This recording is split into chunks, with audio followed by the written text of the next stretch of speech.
যেমন ভাটপাড়ার আচার্য শ্রীপাদ এবং সমাগত সংকীর্তন আচার্যবৃন্দ, মহতী ভগবত ভক্তমণ্ডলী, কল্যাণীয় মাতৃমণ্ডলী, সকল ভক্ত চরণে বিনম্র সশ্রদ্ধ দণ্ডবৎ প্রণতি। আজকের আলোচ্য বিষয়বস্তু অবিদেয় তত্ত্ব। অবিদেয় তত্ত্ব এটি গৌড়ীয় বৈষ্ণবের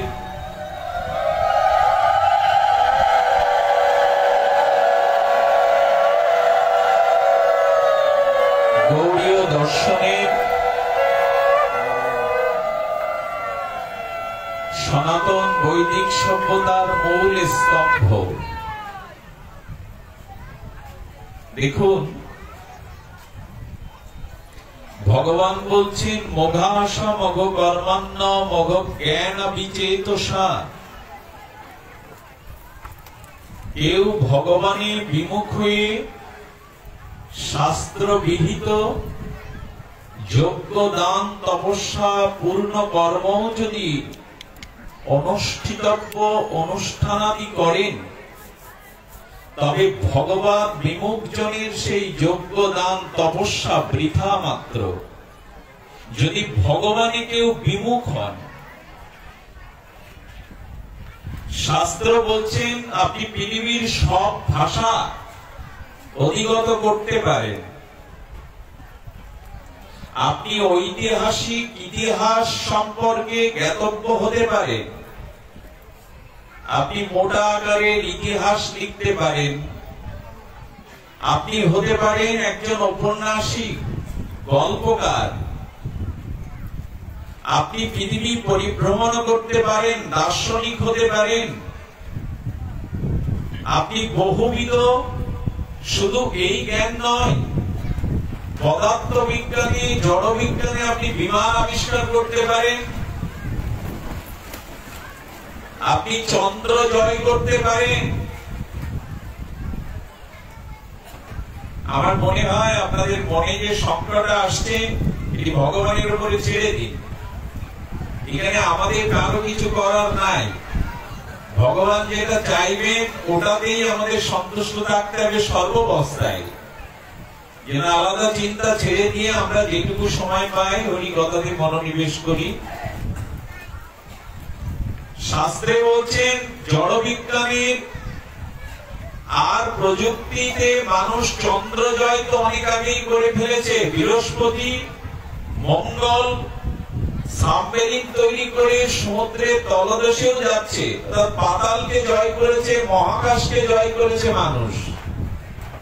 আমাদের আচার্যগণ বলছেন তাদের আর এমন কি হলো, যদি ভগবানে বিমুখ হয়ে এই আবিষ্কারগুলি করো, তার দ্বারা জগতে তুমি ঐতিহাসিক গণের মধ্যে পরিগণিত হতে পারো, ইতিহাসে নাম লেখাতে পারো, কিন্তু এই জগৎ সংসার হতে ভগবানের কাছে উদ্ধার হয়ে যাওয়ার বিদ্যা তুমি অর্জন করনি, তুমি ভগবান বিমুখ। ভগবান বলছেন এই জ্ঞান মোঘাসা, মোঘা মানে বৃথা। জড় জাগতিক আপনি যতই চন্দ্র জয় করেন, আকাশ জয় করেন, পাতাল জয় করেন, আপনি গ্রহ নক্ষত্র জয় করেন, পৃথিবীর সব ভাষাতে যদি আপনার অধিকার আসে, আপনি যদি ঐতিহাসিক দার্শনিক হন, তবে ভগবান বিমুখ হলে সেই জ্ঞানকে ভগবান গীতায় বলেছে মঘা জ্ঞানা, সেই জ্ঞান বৃথা এবং ব্যর্থ। যদি জগৎ সংসার থেকে উদ্ধারের চেষ্টা না করেন, এই মায়াময় জন্ম মৃত্যু জরাব্যাধি থেকে নিজেকে মুক্ত করবার ভগবান বিমুখতা আর ভগবান বৈমুখ্য দোষে দোষী হয়ে আপনি জন্ম মৃত্যু চক্রে ঘুরতে থাকেন, তবে বলছেন আপনার সেই জ্ঞান বৃথা এবং ব্যর্থ। এই জন্য সমগ্র নিখিল শাস্ত্রের একটি প্রতিপাদ্য বিষয়, আপনি ভগবান মুখী হন। ভগবান বিমুখ জনের জ্ঞান, কর্ম, দান, যজ্ঞ সবই বৃথা এবং ব্যর্থ। আচ্ছা, চারিবেদ ষড়দর্শন পড়িয়াছে যেজন, সে যদি গৌরাঙ্গ নাহি ভজে। মহাজন বলছেন আপনি চারিবেদ ঠোঁটস্থ করেছেন, সমগ্র নিখিল শাস্ত্র আপনি অধিগত করেছেন, কিন্তু আপনি যদি গৌর চরণ, নিতাই চরণ, রাধা মাধবের চরণ ভজন না করেন, বিধাতার অধ্যয়ন লোচন বিহীন জন অন্ধের দর্পণ কিবা কাজে। কোন সুন্দরী বা কোন সুন্দর যুবক যদি আয়নার সম্মুখে নিজেকে দেখতে চায় অথচ সে জন্মান্ধ, যিনি জন্মান্ধ তিনি যতই সুন্দর সুদর্শন যুবক হন আর যতই সুন্দরী যুবতী হন, জন্মান্ধ ব্যক্তির সামনে আয়না ধরে কোনো লাভ আছে? সে কি নিজেকে দেখতে পাবে?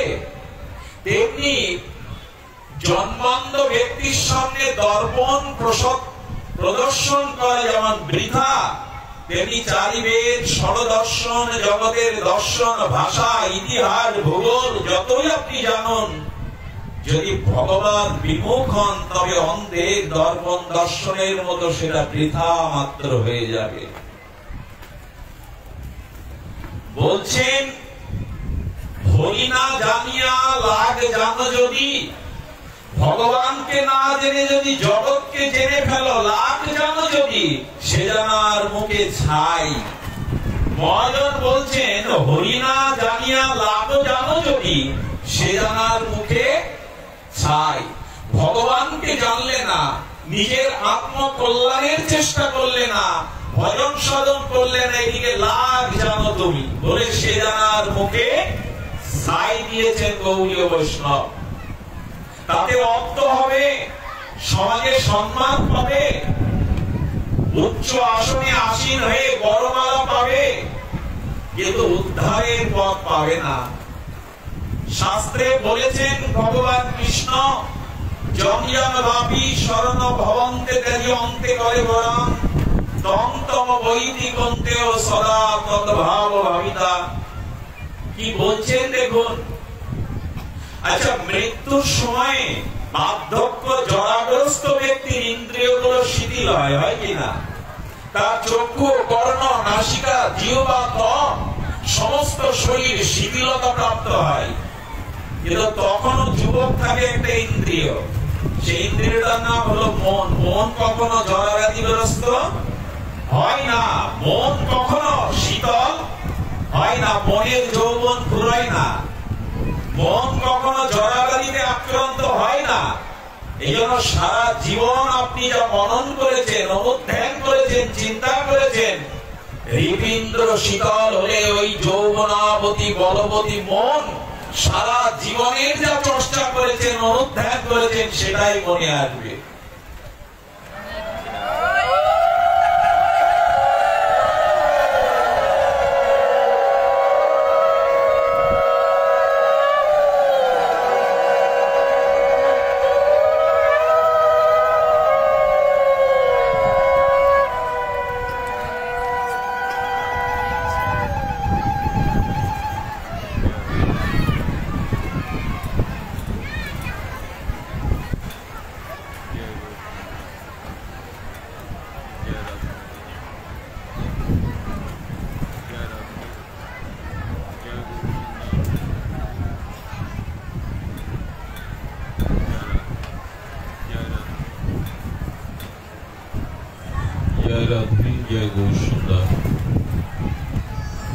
বলছেন মৃত্যুর সময় কেউ যদি পুত্র কন্যার প্রতি প্রবল আসক্তিতে মারা যায়, একটু শুনে নিন। আমার মন গড়া কল্পিত সিদ্ধান্ত নয়, ভাগবতের নিখিল শাস্ত্রের সিদ্ধান্ত। মৃত্যুর সময় কোন ব্যক্তি যদি পুত্র কন্যাতে প্রবল আসক্ত হয়, ভাগবত বলে দিয়েছেন বড় দুঃসংবাদ, পরের জন্মে তার যে প্রাণীতে জন্মালে তার পুত্র কন্যার প্রতি প্রবল আসক্তি হয়, ওখানে জন্মাবে। অর্থাৎ দুঃখের বিষয় ভাগবত বলেছেন শূকর জমিতে গিয়ে, কারণ শূকর তার বাচ্চাদের সব থেকে বেশি প্রীত করে, সব থেকে আদর করে অন্য প্রাণীর থেকে। বলেছেন কেউ যদি জমি জমার চিন্তা নিয়ে মারা যায়, অবশ্যই প্রেত জনিতে ভগবান তাকে মুক্ত করে ওই বনে বনে জঙ্গলে ভূমিতে ঘুরে বেড়ানোর আদেশ দিয়ে দেবে। এটা ভাগবত বলছে, কারো মন গড়ার সিদ্ধান্ত নয়। যদি কারো মন, এটি সংকেত দেওয়া হলো, মন কিন্তু আপনার শীতল হবে না, মন বিদ্ধ হবে না, মন জরাগ্রস্ত হয় না। মনে যদি মৃত্যুর সময় কোন নরনারীর কামনার বা কামের চিন্তা আসে, ভাগবত বলেছেন পরবর্তী জন্মে সে পতিতা হয়ে জন্মাবে। যদি কামের চিন্তা নিয়ে কেউ মরে, তাহলে পতিতা হয়ে উপজীবিকা করবে সে। ভাগবত হুঁশিয়ার করে দিয়েছেন, যদি কেউ বাড়ির নিজের সুরম্য অট্টালিকা বাড়ির চিন্তা করতে করতে মরে, কোন পক্ষী হয়ে, কোন আরশোলা হয়ে, ইঁদুর হয়ে, ওই বাড়িতে কুকুর হয়ে সেই বাড়িতে পাহারা দেওয়ার জন্য জন্মাতে হবে। আচ্ছা, এই বিদ্যা জানা আছে তো মৃত্যুর সময় আমার কি চিন্তা আসবে? সারা জীবন মনে যার প্রতি আপনার প্রবল আসক্তি, মন ওই চিন্তাটাই উদয় করে দেবে, অন্য চিন্তা আসবেই না।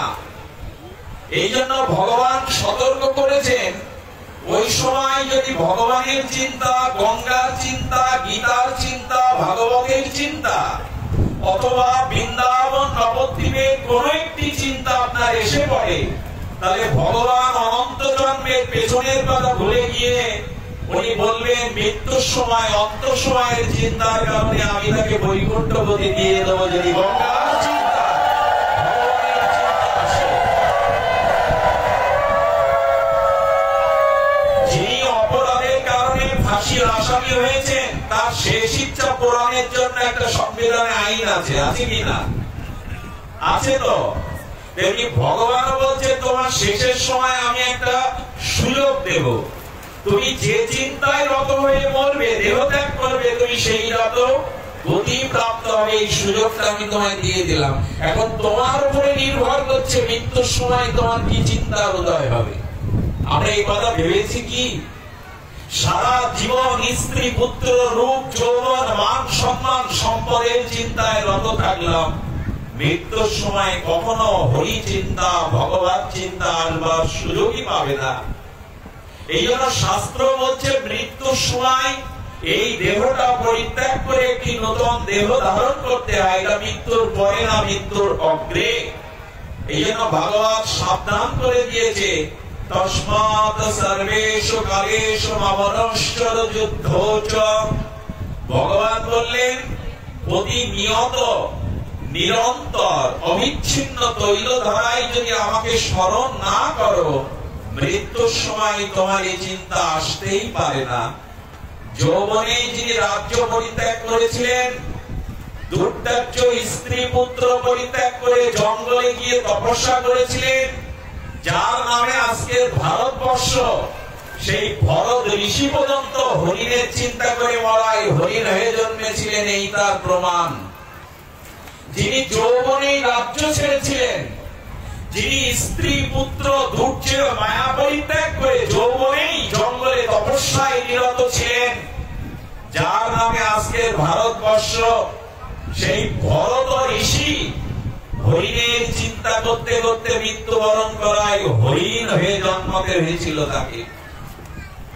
একটু সাবধান তো হতে হবে আমাদের।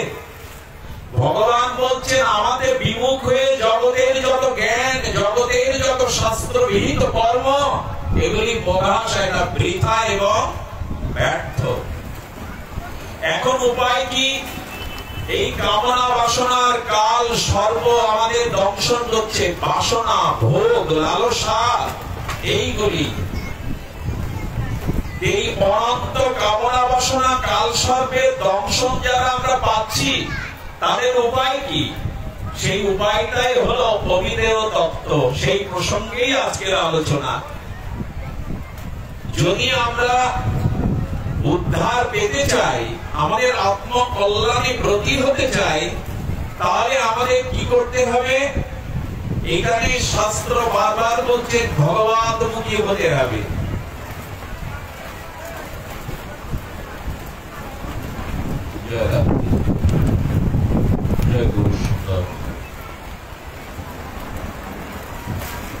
শুধু ভক্তগণ, মহাপ্রভুর ইচ্ছার উপরে আমরা অর্পণ করলাম। জয় নিতাই গৌর প্রেমানন্দে,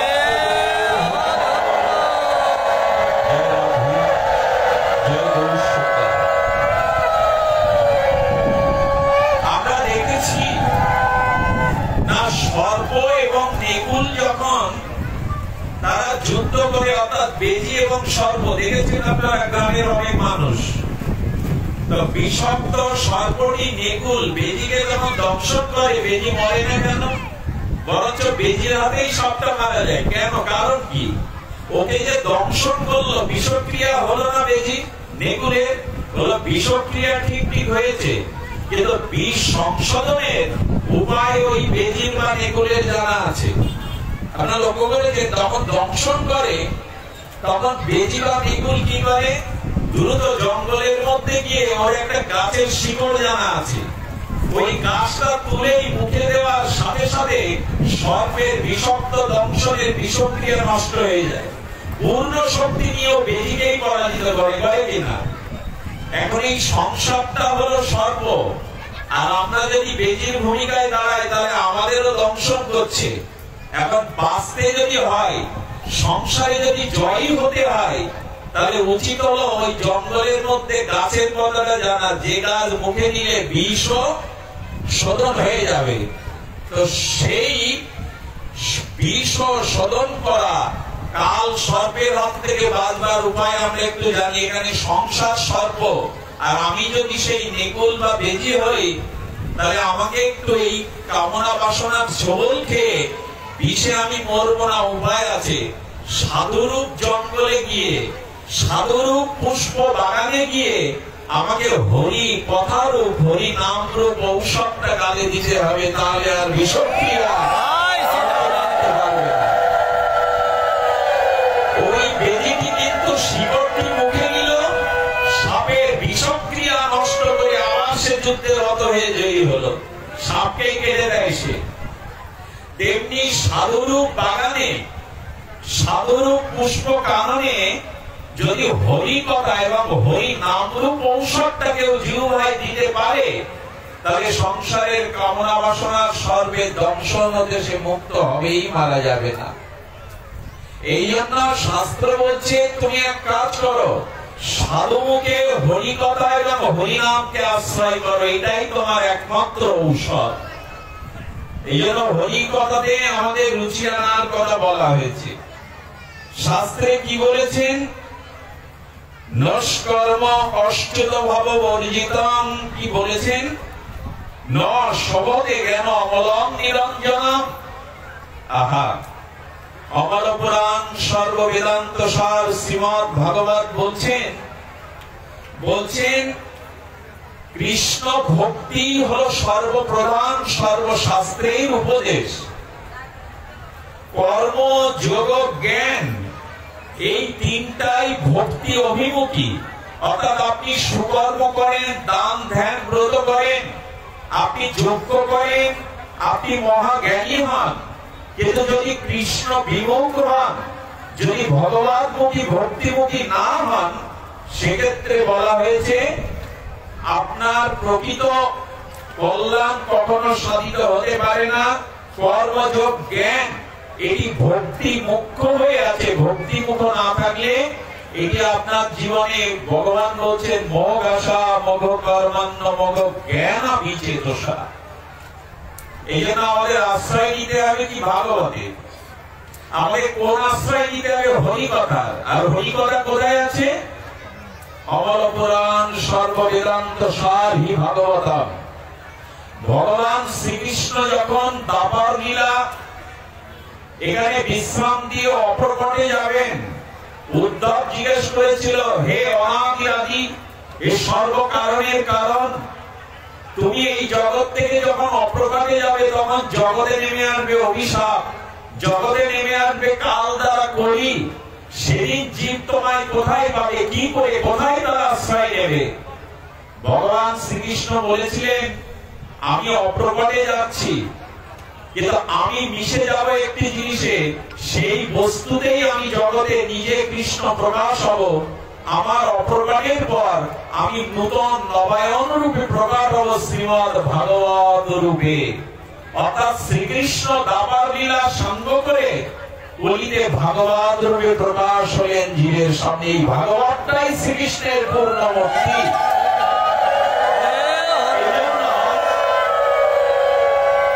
সর্ববেদান্ত সার অমল পুরাণ শ্রীমদ ভাগবত কথা শ্রবণ কীর্তন করতে হবে। এই ভাগবত শ্রবণই হলো আমাদের পরাভক্তি আর কৃষ্ণ মুখিতা হওয়ার একমাত্র উপায়। শ্রী ভক্তগণ, অনুরাগী জন, ভাগবতটার প্রথমেই যেটি বলা হচ্ছে শ্রবণ করুন। ভাগবতের প্রথম সূত্রে সুখদেব কি বলছেন? ধর্ম বর্জিত গৈতবত্র পরম নির্বাক শরণং শতম। কিছু মনে করবেন না, গঙ্গা সদ্য পাপ নাশিনী, গঙ্গার প্রবাহেতে এখন প্রদূষণ হচ্ছে। সমস্ত দূষিত বর্জ্য পদার্থ গুলো গঙ্গায় ফেলা হচ্ছে কিনা? কল কারখানা দূষিত বর্জ্য গুলো গঙ্গায় ফেলতে ফেলতে গঙ্গাও দূষণ হচ্ছে কিনা? গঙ্গা জীবের পাপে স্খলন করে, সেই গঙ্গাকেই আমরা প্রদূষণ করছি। তেমন আজ ভাগবতকে, ভাগবত কথাকে দূষণ করা হচ্ছে। আজ ভাগবত পাঠের নাম করে লাখ লাখ টাকা ভাগবত বিক্রি করা হচ্ছে। 1 লাখ টাকা না দিলে আমি ভাগবত পাঠ করব না। এবং ভাগবত পাঠ করতে গিয়ে বিভিন্ন গান বাজনা তার সাথে জুড়ে দিয়ে ভাগবত হলো শব্দব্রহ্ম। সুখদেব গোস্বামী সুতমণি ভাগবতে কোনো মিউজিক দেননি, ভাগবতে কোনো অন্য ভজনাদি প্রবেশ করেননি। আজ শায়রি অনেক কিছু সুরালাপ করে মিউজিক পিয়ানো বাজিয়ে ভাগবত পাঠ করা হচ্ছে। এটাও ভাগবতের দূষণ। ভাগবতে প্রবেশ করতে গেলে প্রথমে বলতে হবে ধর্ম বর্জিত করিতব, আপনাকে কপটতা ত্যাগ করতে হবে। ভাগবত ধর্মটা হলো নিষ্কাম। এখানে কোন কামনা নিয়ে যদি কেউ ভাগবতে প্রবেশ করে তাহলে তার ভগবত ভক্তি সুদূর পরাহত। একটু লক্ষ্য করবেন, কপটতা যার ভিতরে আছে, অর্থাৎ কপটতা কি? এই জন্য বললেন সমস্ত বেদে, পুরাণে এবং অন্যান্য আমাদের যত গ্রন্থাবলী আছে, ব্যাসদেব বলেছিলেন আমার একটা মারাত্মক ভুল হয়ে গেছে। ব্যাস হলো ভগবান নারায়ণের অবতার। তিনি বললেন আমি সমস্ত জীবকে যাগ যজ্ঞর বিধান দিয়ে কামনা সকাম করে দিয়েছি। এই পূজা করলে এই ফল হবে, এই যজ্ঞ করলে তুমি এই পাবে, স্বর্গ পাবে। বলেন আমার জীবনের সব থেকে বড় ভুল হলো আমি জীবকে কামনার দ্বারা ধর্মকর্ম করতে বলেছি। অর্থাৎ ভাগবত বলছেন কোন সশুভ কামনা বাসনা নিয়ে ভাগবত ভজন করো না, ওটা কপটতা মাত্র। আমরা কি তাই মানি? ব্যাসদেব বলছেন আমার জীবনের আমি শান্তি পাইনি, ভগবানের আবেশ অবতার বলছেন আমি শান্তি পাইনি। কেন? আমি বেদে, কর্মকাণ্ডে, উপনিষদে, সমস্ত পুরাণে ফলাকাঙ্ক্ষার জন্য ভগবান ভজন করতে বলেছি, পূজা পার্বণ করতে বলেছি। এই পূজা করলে এই ফল হবে, এই জাতীয় যজ্ঞ করলে তোমার এই মনস্কামনা পূর্ণ হবে। ব্যাসদেব বললেন আমি নিজেও শান্তি পাইনি, এর দ্বারা জগতের কি শান্তি হবে? ব্যাসদেব বলছেন আমি জগৎকে কামনা বাসনার দ্বারা এই ধর্মে উদ্যোগী করেছি জীবকে। এটা আমার জীবনের সব থেকে বড় ভুল। সেই ভুল সংশোধনের জন্য তিনি ভাগবত রচনা করলেন।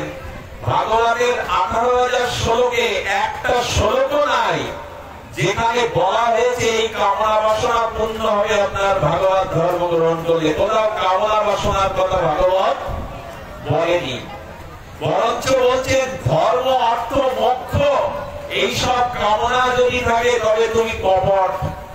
তোমার স্বর্গ লাভ হবে, তুমি রাজ অধিরাজ হতে পারবে, কিন্তু কৃষ্ণ ভক্তি কখনো পাবে না যদি কৃষ্ণের চরণে প্রেম ভক্তি ছাড়া অন্য কামনা তোমার থাকে।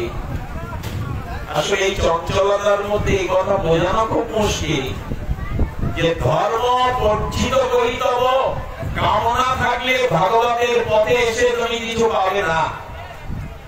এখানে শুধু ভালোবাসার ঠাকুরকে ভালোবাসতে হবে, নিজের কোন চাওয়া পাওয়া রেখে ভালোবাসলে তাকে পাওয়া কামনা পূর্ণ হবে, বাসনা পূর্ণ হবে, কিন্তু প্রেম ভক্তি তুমি পাবে না।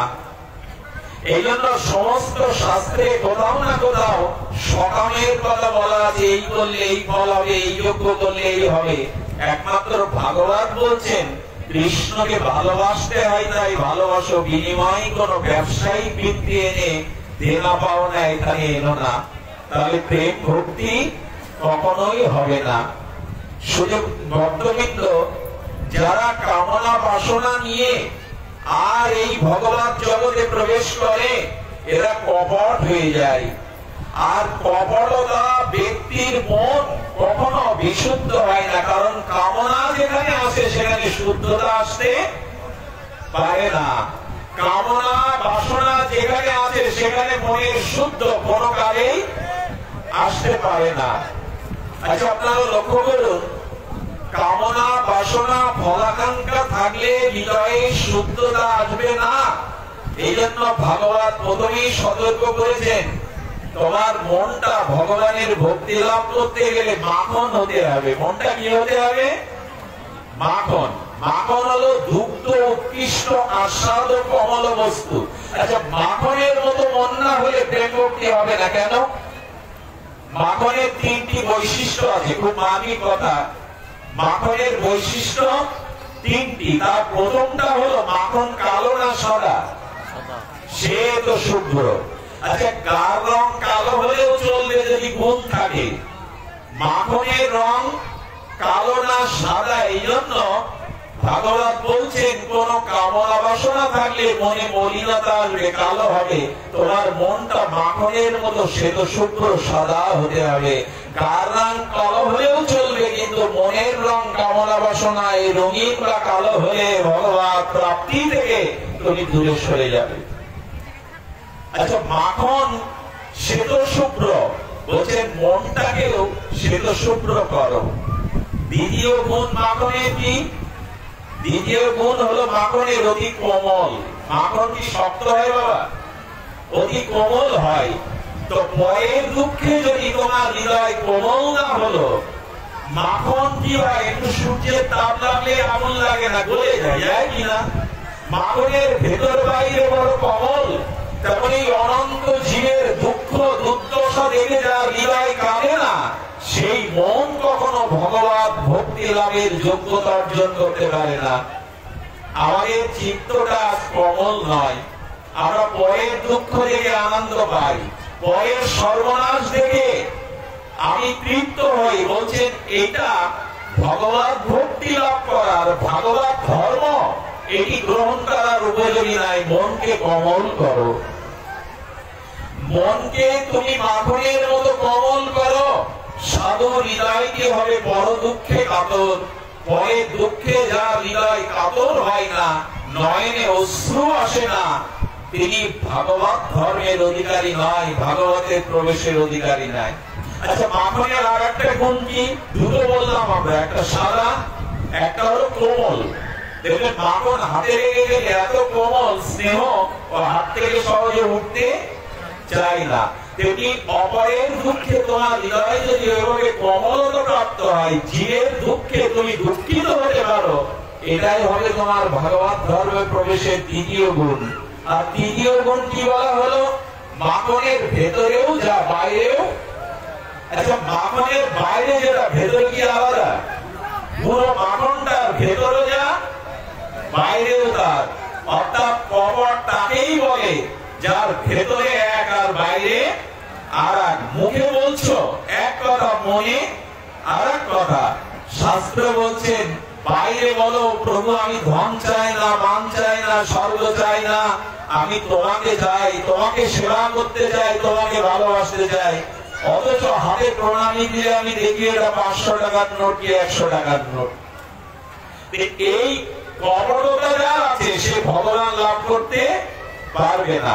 এই জন্য ঠাকুর অনুকূল চন্দ্র একটা বাণী বলে দিয়েছেন, সারয়ে মোহন কপট চাতুরি বদলে বলো, যদি ভেতর বাইরে এক না করতে পারো, ভাগবত ধর্মে পৌঁছাতে গেলে আপনাকে এই কপটতাটাকে ত্যাগ করতে হবে। ভেতরে যা বাইরেও দাও, ইহকালে পরকালে আমি কিছুই চাই না। একটা সতর্কবাণী আমরা জানাই, যদি কেউ কামনা বাসনা নিয়ে ভক্তিতে প্রবেশ করেন তাহলে কিছুদিন পর তিনি নাস্তিক হয়ে যাবেন। এটা মূল্যবান কথা শুনুন। যদি কেউ কামনা বাসনা নিয়ে ভক্তিতে প্রবেশ করতে চায় ভজনে, কিছুদিন পর সে নাস্তিকত্ব প্রাপ্ত হবে। কেমন জানেন? একজন সারাদিন রামায়ণ পড়তো, সারাদিনে রামায়ণ পড়তো সুযোগ পেলে, আর গীতার এক অধ্যায় করে প্রতিদিন পাঠ করত। তার যুবক ছেলে মারা গেল, সে ধর্মকর্ম চুলোই দিয়ে এখন আর ভগবানের নাম শাস্ত্র পাঠ করে না। এক মহাত্মা বলছে, তুমি রামায়ণ পাঠ করতে, গীতা পাঠ করতে, মালা করতে ছেড়ে দিলে কেন? বলে এইসব করে আমার যুবক ছেলেটাই মারা গেল। আমি চাই না, এই ধর্মের কারণেই আমার এই হয়েছে। তো যারা কামনা বাসনা নিয়ে ভগবানের উপাসনা করে, ওই কামনা, আচ্ছা আপনার প্রারব্ধে যদি কিছু না পাওয়া থাকে, আপনি পারেন যে আপনার পূর্ব জন্মের ভাগ্যে বা প্রারব্ধে যদি কিছু না পাওয়া থাকে, আপনি পারেন কি? তো কামনা বাসনা নিয়ে যারা ভগবানের ভক্তিতে আসে, দুদিন পর এই কামনা পূর্ণ না হলে তারা বলবে ধর্মকর্ম করে দেখেছি, ওর মধ্যে কিছু নেই, সে নাস্তিক হয়ে যাবে। মহাজন আরো বলেছেন, যদি কেউ নাস্তিক হয় তবুও তিনি আস্তিক বা ঈশ্বরে বিশ্বাসে আনবেন যদি কখনো তিনি ভাগবত কথা শ্রবণ করেন, ভগবানের লীলা কথা শ্রবণ করেন, তার মনে ভগবানের আবে আসতে পারে। অর্থাৎ নাস্তিক থেকে কেউ আস্তিক হতে পারে, কিন্তু কামনা বাসনা নিয়ে ধর্ম করলে, লোক ঠকানোর জন্য ধর্ম করলে একদিন আস্তিক ও নাস্তিকে রূপান্তরিত হবে। কারণ যে কামনা নিয়ে সেই জগতে এসেছিল, কামনা পূর্ণ না হয় এই জগৎ থেকে সে নাস্তিকতা প্রাপ্ত হবে। তাই ভগবান বলে দিয়েছেন, ধর্ম পরিচিত কৈতবত্ত পরং নির্মক শরণং শতং। তুমি কোন বাসনা নিয়ে, কামনা নিয়ে ধর্ম জগতে প্রবেশ করতে যেও না। শুধু ভক্তগণ, এই বাসনা এবং কামনা এইটিকে দূরে রেখে ভগবত ভজনের কথাই ভাগবত প্রথমেই বলে দিয়েছেন। তপস্বিন দানপরা যশস্বিন মনস্বিন মন্ত্রবিদ সুমঙ্গলা ক্ষেমং ন বিদ্যান্তি বিনা যদ অর্পণং তস্मै সুভদ্র শ্রবসে নমো নমঃ। বলেন, তপস্বী, দানশীল, যশস্বী, মনস্বী, মন্ত্র জপক এবং সদাচারীগণ যদি ভগবানের নিষ্কাম ভাবে ভজন না করে, তাহলে তারা ভক্তি লাভে সমর্থ হন না। মনে হয় বৃষ্টি নামলো, আপনাদের কষ্ট হলে আপনারা নির্মল জায়গায় আসুন, ভিজবেন না, কষ্ট পাবেন না।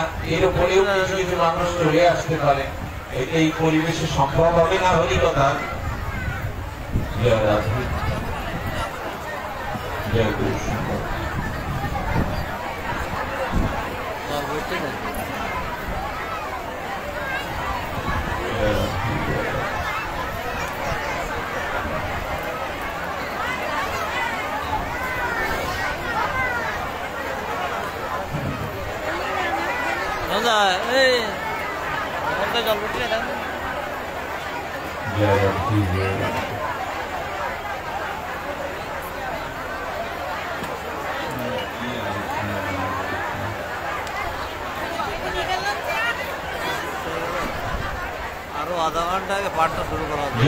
আমরা পরিস্থিতি বিবেচনা করে হয়তো ভগবত সংক্ষিপ্ত পরিচয় বিশ্রাম দিতে হবে।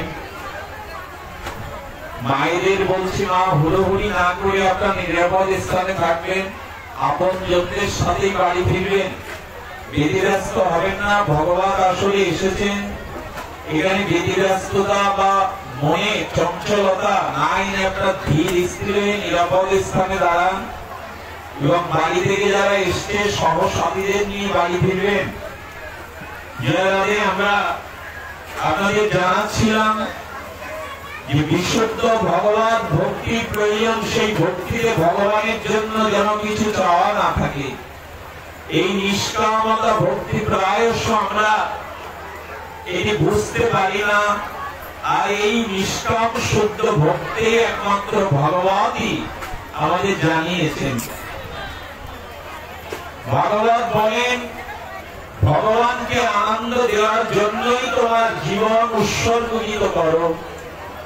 যদি নিঃস্বার্থভাবে সেই জন্য অপেক্ষা করতে হবে বিশুদ্ধ ভক্ত সঙ্গে। যদি ভগবানের বিশুদ্ধ ভক্ত সঙ্গ না হয় নিষ্কাম ভক্তের সঙ্গ, তবে কখনো নিষ্কাম ভক্তিতে আমরা পৌঁছাতে পারবো না। শুধু ভক্তগণ, ভগবান কেবল শুদ্ধা ভক্তিতেই কি করে প্রকাশ হন, আমরা ছোট একটা দৃষ্টান্ত দেব। পাঠ হয়তো এমনি করে বেশিক্ষণ চালানো সম্ভব হবে না।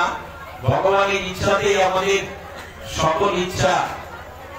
ভগবানের যারা বিশুদ্ধ ভক্তি করেন, ভগবান সেই রূপ ভক্তকে কিরূপ মূল্যায়ন করেন। মা কথা বলো না। শাস্ত্রে বলছেন, আমাদের প্রিয়াজি ছিল লীলাচলে। আর প্রিয়াজি ছোটবেলা থেকে তিনি গীত গোবিন্দের গুণকীর্তন করে জগন্নাথকে আনন্দ দিতেন। তো প্রিয়াজি কি করেছে, উনি একদিন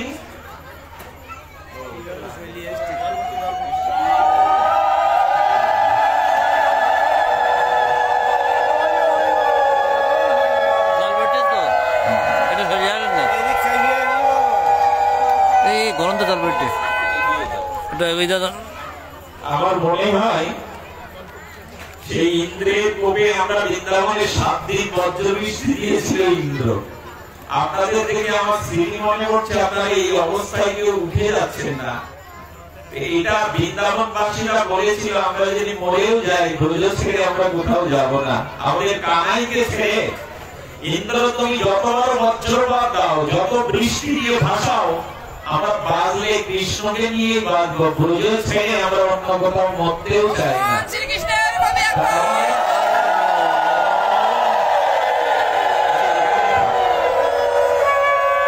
শুধু ভক্তগণ, ব্রজবাসীরা বলেছিল আমরা যাব না।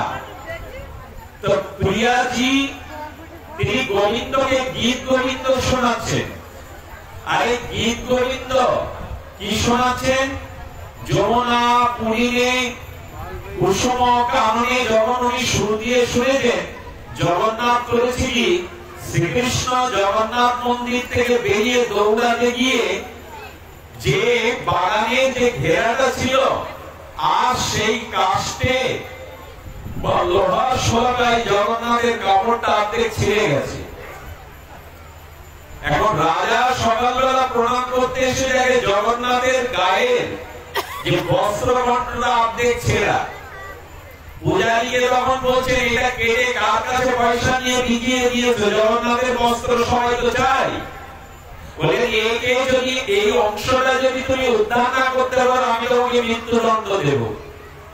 জগন্নাথের চরণে গেলে বলছে, তোমার এই কেমন লীলা, আমি তো তোমার চরণেই পড়ে আছে, এখন এই রাজদণ্ড আমি কি করে ভোগ করবো? আমি তো জানি না তোমার অর্ধেক অংশটা কোথায়। জগন্নাথ বলছেন, গতকাল প্রিয়াজি রাত্রে গীত গোবিন্দের সুরে আমাকে আনন্দ দিচ্ছিল। আমি সেই সুরসঙ্গীত শোনার জন্য প্রিয়াজির বাগানে যেতে গেলে দেখো এখানেই ছিঁড়ে গেছে, বেঁধে আছে। ভগবানের কাপড় বাঁধে। রাজাকে যখন বললেন, রাজা নিজে গিয়ে দেখলেন প্রিয়াজির সেই পুষ্পিত কাননে ওখানে জগন্নাথের কাপড়ের অর্ধেক অংশ ছেঁড়া। প্রিয়াজিকে দেখে উনি পালকি পাঠালেন, তুমি আসো আমার জগন্নাথের মন্দিরে এসে তুমি প্রতিদিন জগন্নাথকে গীত গোবিন্দ শোনাবে। আর সেদিন থেকে প্রিয়াজি জগন্নাথের মন্দিরে এসে সেই গীত গোবিন্দ গেয়ে গোবিন্দ আমার জগন্নাথকে বিশ্রামে দেওয়া হতো। আগে শুনলে অবাক হবেন, সেই গীত গোবিন্দ গান গাইয়ে জগন্নাথে এখন তো বিশ্রাম দেওয়া হয়। ভগবান বলছেন পিয়াজি ছোট, তার তত্ত্ব জানা ছিল না, কিন্তু কোনো কিছু আশা কামনা নিয়ে সে আমাকে ভজন শোনাতো না। আমাকে ভজন শোনাতে একমাত্র আমাকে আনন্দ দেওয়ার জন্য। এই জন্য ভগবান নিজে জগন্নাথ মন্দির থেকে বেরিয়ে আজ প্রিয়াজিকে অমর করে দিলেন। প্রিয়াজির সঙ্গীত ছাড়া জগন্নাথ কখনো ঘুমাতেনি না। এই হলো বিশুদ্ধ ভক্তির পরিণয়। প্রিয়াজি কখনো কামনা বাসনা নিয়ে তার প্রভুকে ভালোবাসেনি, শুধু সুরের দ্বারাই তাকে উপাসনা করেছে। আমি বলতে চাই, যেটুকু ভগবানকে স্মরণ মনন করবেন, নিজের কামনা বাসনার জন্য লেশ মাত্র হৃদয়ে যেন প্রবেশ না করে। আমাদের জয়পুরে রাজকুমারী, কুমারীর বয়স 14 বর্ষীয়। তো জয়পুরে রাজার কাছে আমাদের জগন্নাথ দেবের পান্ডারা যেতেন, কারণ অনেক মণিমুক্তা ধন সম্পদ রথযাত্রার আগে রাজা দিতেন। রাজা জগন্নাথেরই ভক্ত। তো মূল পান্ডা জগন্নাথ থেকে এসে 2 দিন রাজবাড়িতে আতিথ্য গ্রহণ করে এখানে জগন্নাথের লীলা কথা শুনিয়েছিলেন। ঘরের আড়াল থেকে রাজকুমারী ওটা শুনেছিল। যেদিন যায়, মূল পান্ডা যেদিন জগন্নাথে ফিরে যায়, সেদিন ঘোমটা দিয়ে রাজকুমারী বলছেন, হে মহাত্মা, আপনার মুখে জগন্নাথের মহিমা শুনে আমি জগন্নাথকে ভালোবেসে ফেলেছি। আমার একটা চিঠি আপনি জগন্নাথকে পৌঁছে দেবেন। কত বড় সরলতা তার। চিঠিটা আপনি খুলে দেখতে পাবেন না যে আমি মনের কথা কি লিখেছি আমার প্রিয় জগন্নাথকে। তবে এই চিঠিটা পৌঁছে দেওয়ার জন্য আমি 2টো মুক্তা আপনাকে দিচ্ছি, এটা অনেক মূল্যবান। আপনি দয়া করে চিঠিটা জগন্নাথের হাতেই দেবেন। শুধু ভক্তগণ, নিষ্কাম বিশুদ্ধ ভক্তির কি মহিমা! ওই দিন পান্ডা গৃহে ফিরে গিয়ে আগামীকাল সকালে রথযাত্রা শৃঙ্গার করবেন ভোরবেলা। উনি 2টি মুক্তা হাতে পেয়ে দেখছেন, এটা মহামূল্যবান। একটা কাগজের টুকরের জন্য রাজকুমারী আমার কাছে কেন এটা দিল? এতে লেখা আছে কি? কৌতূহল হয় না? উনি চিঠিটা খুলে কি দেখলেন জানেন? ওনার হস্তাক্ষরে রাজকুমারী লিখেছে, হে জগন্নাথ, আমি তোমার মহিমা শুনে আমার মন প্রাণ আমি তোমাকে সঁপে দিয়েছি। এই জীবনে আর কোন পুরুষকে আমি গ্রহণ করি না। আমি তোমাকে ভালোবেসে ফেলেছি। আমি তোমাকে ভালোবেসে ফেলেছি, মন প্রাণ সব তোমাকেই অর্পণ করেছি। এই কথাটুকু লেখা। উনি উপহাসে রাজকুমারী এটা বিলাসিতা মনে করে চিঠিটা রাস্তার ধুলায় ফেলে দিলেন। ভোরবেলা স্নান করে উনি যখন জগন্নাথকে শৃঙ্গার করছেন, দেখছেন জগন্নাথের গলার হারে একটা কাগজ বিঁধে আছে। উনি কাগজটা আগলা করে দেখলেন, কাল রাত্রে রাস্তার ধুলিতে ফেলে দেওয়া কাগজটাই জগন্নাথ ঘরে করে হার করে রেখেছেন। উনি বললেন, হে প্রভু, আমি তো ফেলে দিয়েছিলাম কাগজটা। জগন্নাথ জানালেন, কেউ ভালোবেসে নিষ্কাম বিশুদ্ধ ভাবে যদি আমাকে কিছু অর্পণ করতে চায়, আমি তো অবশ্যই গ্রহণ করি। আমাদের ভালোবাসাটা যদি অকৃত্রিম হয়, কপটতা শূন্য হয়, আর কপটতা মানে কি জানেন? ধর্মের মধ্যেও কপটতা থাকবে। যদি ধর্ম করতে গিয়ে আপনি কোন কামনা বাসনা আপনার হৃদয়ে থাকে, কপটতা কাকে বলে? ধর্মের আশ্রয় নিয়ে কারো ভিতরে যদি কামনা থাকে, বাসনা থাকে, এই নাম হলো কপটতা, আর কিছু নয়। ছল চাতুরি লোক খামতা প্রকৃত কপটতা নয়। এটা কপটতার অঙ্গ।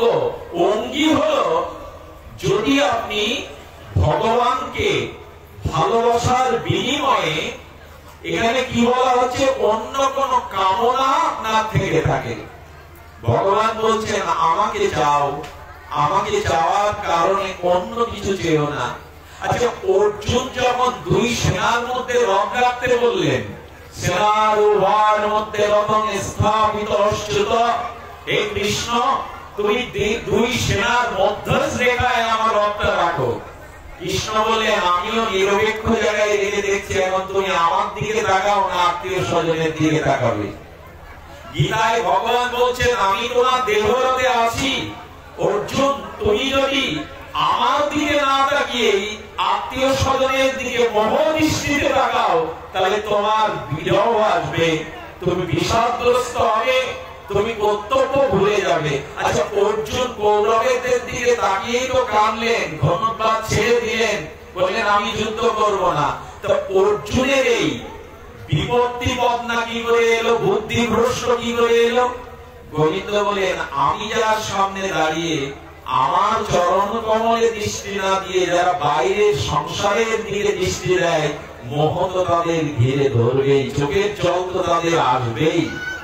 এই সংকেতটা কি বলেন, আমার দিকে তাকাও, মন্মনা ভব মদ ভক্ত মত যা জীবন নমস্কার, জীবনের প্রথম ভালোবাসাটা আমাকে দাও, আমি যেটুকু প্রসাদ করে দেব এইটুকু শিখিয়ে দিও সকলকে, কিন্তু ভালোবাসাটা আগে আমায় দাও।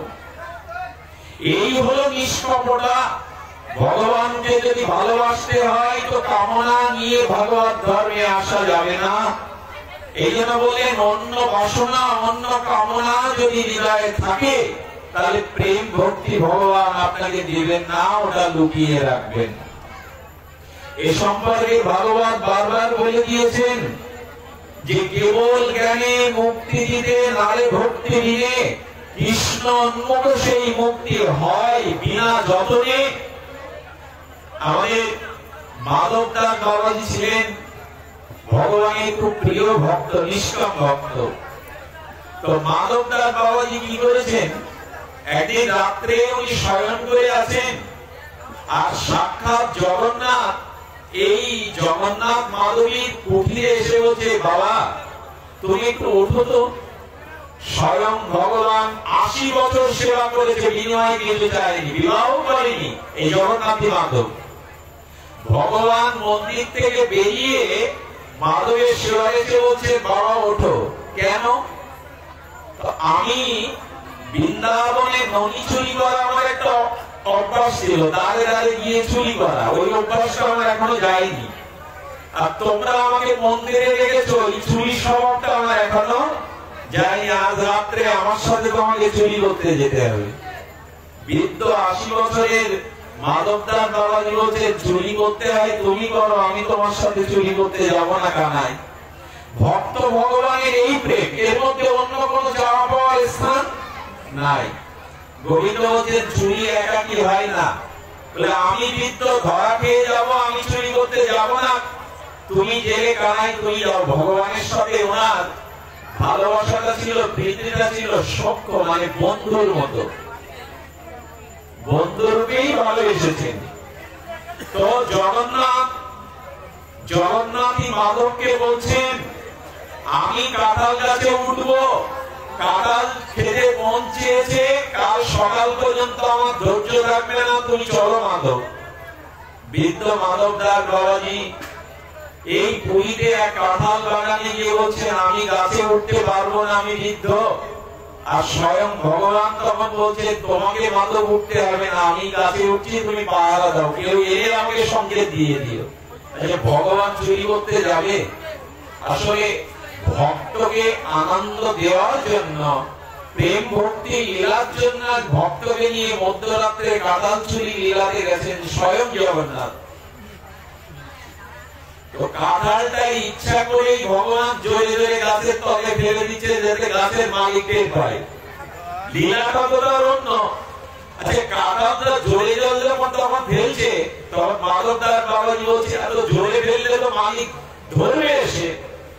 আর মালিক শব্দ ছুটে গিয়ে হাতে লাঠি নিয়ে ছুটছে, কে কে।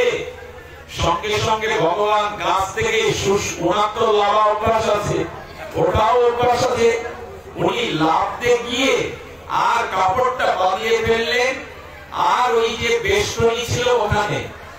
আর মাধব দাস বাবাজি বারবার বলছেন, আমাকে নিয়ে যাও, আমাকে নিয়ে যাও। বললো, কাল সকালে ছাড়া তোমার মুক্তি হবে না, এখানেই দাঁড়াও। মন্দিরে চলে গেলেন ভগবান। এদিক দিয়ে মাগি এসে জড়িয়ে ধরলো 80 বছরের মাধব দাস বাবাজিকে।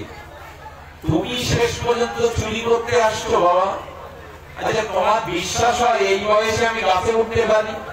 বলে, এই তো কাঁঠাল পড়ে আছে। বলে, তুমি তো আমার কথা শুনবে না, আমার বন্ধু তো, আমার সখা তো, ও ও চুরি করা অভ্যাস ছোটবেলায় বৃন্দাবনে অভ্যাস থাকতে পারেনি, আমাকে নিয়ে আজ কাঁঠাল চুরি করতে এসছে। মালিকের চোখে জল এসে গেল, বাবা মিথ্যা বলতে পারে না।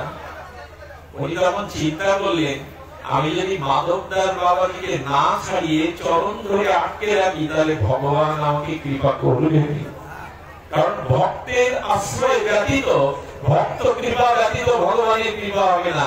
উনি বললেন, বাবা আমি আপনাকে আটকে রাখবো, আপনি প্রমাণ না দেওয়া পর্যন্ত যে আপনি চুরি করেনি আমি আপনাকে ছাড়বো না। মনে মনে বলছেন, বাবা ক্ষমা করে দিও, এটা ছাড়া আমার উপায় নাই। সারা রাত গাছের তলে মাধব বাবা গিয়ে রেখে দিলেন। সূর্যের আলো যখন ফুটল তখন বলছে, বাবা আমি প্রমাণ দিচ্ছি তোকে, আমাকে ছেড়ে দে। আর উনি মনে মনে হাসতে না বলছেন, আমার কানাই বলে গেছে কাল সকালে ছাড়া তোমার মুক্তি হবে না। ভোরের সূর্যের আলো যখন বিকিরণে প্রকাশিত হলো তখন মাধবদাস বাবাজি চেঁচিয়ে উঠে বললেন, ওই দেখো জগন্নাথের কাপড়, ভগবানের কাপড় পালাতে গিয়ে ছেঁড়া আছে, এই অংশটা মন্দিরে গিয়ে মিলিয়ে দেখো।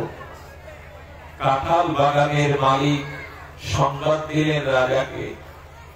রাজা এসে মাধবদাস বাবাজিকে তার হাতে বাঁধা চোর বলে উনি মন্দিরে যাওয়ার পরে দেখে জগন্নাথের আর্ধেক কাপড়ের অংশটা ওই কাঁটাতে বেঁধে রাখা, ছিঁড়ে যাওয়া, আর অর্ধেকটা জগন্নাথের ওখানে। মাধবদাস বাবাজি চরণে পড়ে গেলেন, বাবা ভগবান আপনার সাথে কাঁঠাল চুরি লীলাও করেন। রাজা বলল, এই কাঁঠাল বাগানটা আমি জগন্নাথের নামে লিখে দিলাম, আজ থেকে জগন্নাথের কাঁঠাল রথযাত্রায় অবশ্যই ভোগ রূপে ব্যবহৃত হবে। আজও সেই 80 একর জমির বাগানটা জগন্নাথের নামেই রয়ে গেছে। জগন্নাথ রাতে বলছেন, এই মাধব জগন্নাথকে বলছে, যে লীলা করেছো এখানে আমাকে কেউ থাকতে দেবে না, সবাই আমাকে পূজা করবে, প্রণাম করবে, খুব ভালো করেছো, আমার সম্মান বাড়িয়ে, তুমি আমার কত বড় প্রিয়, আমি থাকবো না। জগন্নাথের মূর্তিটা নিয়ে উনি জঙ্গলে চলে গেলেন। পুরীতে তো অনেক জঙ্গল আছে, জঙ্গলে একটা কুটির তৈরি করে জগন্নাথকে রেখে ফলমূল দিয়ে সেবা করেন একাকী নির্জনে। হঠাৎ জগন্নাথী মাধবের অতি রক্তস্রাব দেখা দিল। অতি রক্তস্রাব মানে রক্ত আমাশা। উনি প্রথমে করলেন কি, প্রথম দিন উনি জগন্নাথের সেবা করতে পেরেছিলেন, দ্বিতীয় দিন যখন শৌচক্রিয়া করতে যাবেন, মলমূত্র ত্যাগ করে জলের পাত্রটা নিতে যাবেন, ওখানেই মুখ থুবড়ে পড়ে গেছেন জঙ্গলের মধ্যে। পড়ে গিয়ে বলছেন, জগন্নাথ সারা জীবন স্ত্রী পুত্র নিজের দিকে তাকায়নি তোমার সেবা ছাড়া, তুমি যদি আমাকে সুস্থ না রাখবে তুলে নাও, কারণ তোমার সেবা ছাড়া তো আমি একদিনও বাঁচতে পারবো না, তুমি আমাকে তুলে নাও। একটা কাঠুরিয়া যাচ্ছিল, উনি আকুল আবেদনে বলছেন, বাবা এক ঘটি জল আমাকে একটু দিতে পারো, আমি শৌচক্রিয়া না করে তো জগন্নাথকে সেবা দিতে পারবো না। কাঠুরিয়া বলে, মেতর পেয়েছো, চাকর পেয়েছো আমায়? তাকে গালি দিয়ে উপেক্ষা করে চলে গেল। পৃথিবীতে আমি এমন লীলা, এমন মহিমা শুনিনি যে ভক্তির কি মহিমা। এই জগন্নাথী মাধবের পেছনে কে যেন মধুর কণ্ঠে যাচ্ছে, মাধব ওঠো আমি জল এনেছি। এমন মধুর কণ্ঠ তো কারো হয় না। পেছনে ফিরে গেলে সাক্ষাৎ গোবিন্দ শৌচের জলের পাত্রটা নিয়ে দাঁড়িয়ে। জগন্নাথ মাধবকে বলছে, মাধব আমি তোমার শৌচের জল বয়ে এনেছি, আমি তোমাকে শৌচক্রিয়া করে দিচ্ছি। জগন্নাথী মাধব তার চোখ দিয়ে প্রেমশ্রী বলছেন, পৃথিবীতে তোমার কলঙ্ক হয়ে যদি ভক্তের শৌচের জল তুমি বয়ে দাও। পৃথিবীতে কোন শাস্ত্রই এমন করে দেখেনি যে ভগবানকে শুদ্ধ নিষ্কাম ভক্তিতে ভালোবাসলে শৌচের জল বয়ে দেয়। জগন্নাথ তখন বলছেন, বাবা যদি সন্তানের শৌচের জল বয়ে আনে এটা তো পিতার লজ্জা না। তোমার কাছে আমি বাবা মা দুইজনই, আমাকে ছাড়া তো জগতে তুমি কিছু চাওনি। মাধব, আমি শৌচক্রিয়া করে দিচ্ছি, তুমি উঠে বসো। না ভগবান, এইটা করতে যেও না। আচ্ছা, তোমার এত খাটনির দরকার কি? আমার রোগটা ভালো করে দাও। আরে রোগ ভালো হলে তো আমি তোমাকে উঠে সেবা করতে পারবো। জগন্নাথের চোখেও জল, মাধব বাবার চোখেও জল। বলেন, এই রোগটা আমি ইচ্ছা করে তোমায় দিয়েছি। 80টা বছর তুমি আমায় সেবা করেছো, বিনিময়ে কিছু চাওনি। ভগবানকে যে ভক্ত সেবা করে, ভগবানেরও স্বাদ হয় সেই ভক্তকে হাতে করে সেবা করতে। এই রোগটা আমি ইচ্ছা করে দিয়েছি। এই রোগ না হলে আমি তোমার সেবার সুযোগ পেতাম না মাধব। আমি শৌচক্রিয়া করে দিচ্ছি, তুমি ওঠো। পৃথিবীতে কোন শাস্ত্রে লিখিত হয়নি এই ঘটনা। একমাত্র জগন্নাথ জল ঢেলে দিলেন, মাধব সেই জল নিয়ে শৌচক্রিয়া করে উনি জগন্নাথের সেবা লাগালেন। এরপরে জগন্নাথের মাধব বেশি দিন এই জগতে আর ছিলেন না। আমি এই লীলাটি এই কারণে আপনাদের জানালাম, ভগবানের প্রিয় ভক্তির দ্বারা, বিশুদ্ধ নিষ্কাম ভক্তির দ্বারা যদি তাকে ভালোবাসা যায়, তাহলে ভগবান বলছেন সেই ভক্তের ভার, সেই ভক্তের কাছে আমি চিরদিন ঋণী হই। অকাম সর্বকাম বা মোক্ষকাম উদারথি তীব্রেণ ভক্তি যোগেন পরম পুরুষম যজাতে। ভগবান বলছেন আমাকে নিষ্কাম ভাবে ভালোবাসো, কোন কামনা বাসনা নিয়ে ভালোবেসো না। ভাগবতে তার একটি চরিত্র দিয়ে আমি পাঠ বিশ্রাম করব। আমার মনে হয় আপনাদের আকুল আহ্বান মহাপ্রভু শুনেছেন, পরিবেশটা কিছুটা সন্দেহ, এটা আমাদের মনেরও কিছুটা পরীক্ষা, আমরা বিচলিত হই কিনা।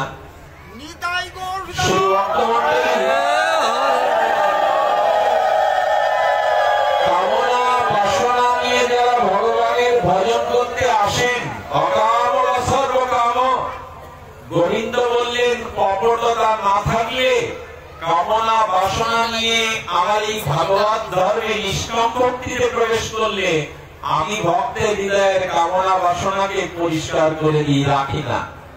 তার দৃষ্টান্ত ধ্রুব মহারাজ, এটা অপূর্ব দৃষ্টান্ত। আজকে এখানে আসাটা আপনাদের সার্থক হবে যদি এই লীলাকে আপনারা একটু আস্বাদন করুন। ব্যাকুলতা বিচলিত ভাব পরিত্যাগ করে শান্ত সমাহিত শুনুন। আচ্ছা, ধ্রুবের পিতার নাম কি? উত্থানপাদ। ভগবান মনু এবং শতরূপার দুই পুত্র। তো ভগবান মনুর প্রথম পুত্র, জ্যেষ্ঠ পুত্রের নাম হলো উত্থানপাদ। উত্থানপাদের দুজন স্ত্রী, একজন হলো সুনীতি আর একজন হলো সুরুচি। ঘটনাটা খুব মার্মিক। ভগবান মনুর দুই পুত্রের ভিতরে জ্যেষ্ঠ পুত্রের নাম উত্থানপাদ। উত্থানপাদের বিবাহ দুটি। তার প্রথম স্ত্রীর নাম সুনীতি আর দ্বিতীয় স্ত্রীর নাম সুরুচি। আর এই সুনীতির গর্ভে জন্মেছিলেন একটি পুত্র, তার নাম ধ্রুব মহারাজ, আমাদের ভক্ত ধ্রুব যাকে বলা হয়। আর তার দ্বিতীয় স্ত্রী রুচির গর্ভে জন্মেছিল উত্তম রূপে এক পুত্র। তো এই দুই পুত্র সুরুচি, সুনীতি, উত্থানপাদ, এই পিতার দুই পুত্র। এখানে ঘটনা যেটা ঘটলো, ভাগবত কোন সাধারণ শাস্ত্র নয়, সর্ব বেদান্ত সারের দার্শনিক আচার্য শাস্ত্র ভাগবত। অবল পুরাণ যা কোথাও নাই। সংকেত দিচ্ছে আমরাও মনুর পুত্র। এই মানব সৃষ্টি হয়েছে কোথা থেকে? ভগবান মনু থেকে। আমাদের সৃষ্টির আদি পিতাকে মনু এবং শতরূপা। ভাগবত কি সংকেত দিচ্ছে? আমরাও মনুর পুত্র, তাই মানব। আমাদের কি বলা হয়? মানব, কারণ আমরা মনুর পুত্র। ওইখানে মনুর পুত্র উত্থানপাদ। সত্যি কথা বলতে কি আমরা এখানে যারা আছি সবাই উত্থানপাদ। উত্থানপাদ শব্দের অর্থ হলো উত্থান মানে উপরে, উত্তরণে উপরে, আর পাদ মানে পাদ মানে পা বা চরণ, অর্থাৎ যার চরণ ঊর্ধ্বমুখী তাকে বলে উত্থানপাদ। আচ্ছা, আমাদের পাদ ঊর্ধ্বমুখী না, আমরা উত্থানপাদ হলাম কি করে? দার্শনিক বিচার করেছেন ভাগবত আচার্যগণ, বলেন মাতৃগর্ভে যখন মানব শরীর নিয়ে আসি আমরা, তখন আমাদের পাটা থাকে উপরে, এই জন্য আমরা উত্থানপাদ। আমাদের পাটা চরণটা থাকে কোথায়? উপরে, মাথাটা থাকে নিচে। জগৎ এলে তো ভুলিয়ে যায়, জগৎ এলেই অনেক কিছু ওলট পালট হয়ে যায়, এই জন্য আমরা উত্থানপাদ। আর আমরা যদি উত্থানপাদ হই, আমাদের দুটো স্ত্রী, খুব মার্মিক দার্শনিক বিচার এসছে এখানে। আমাদের মনের ভিত্তিটাকে এখানে স্ত্রী সাদৃশ্য বলা হয়েছে। আমাদের মনের দুটো ভিত্তি, একটা হলো সুনীতি আর একটা হলো সুরুচি। মানুষের ভিতরে বিবেক আছে, চেতনা আছে, আছে না? বিবেক চেতনা যখন কাজ করে তার নাম সুনীতি।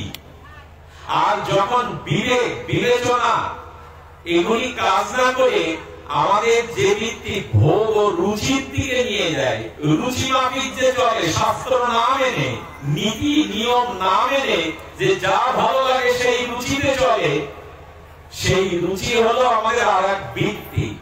কি বলা হলো তাকে? উত্থানপাদের প্রথম স্ত্রী সুনীতি।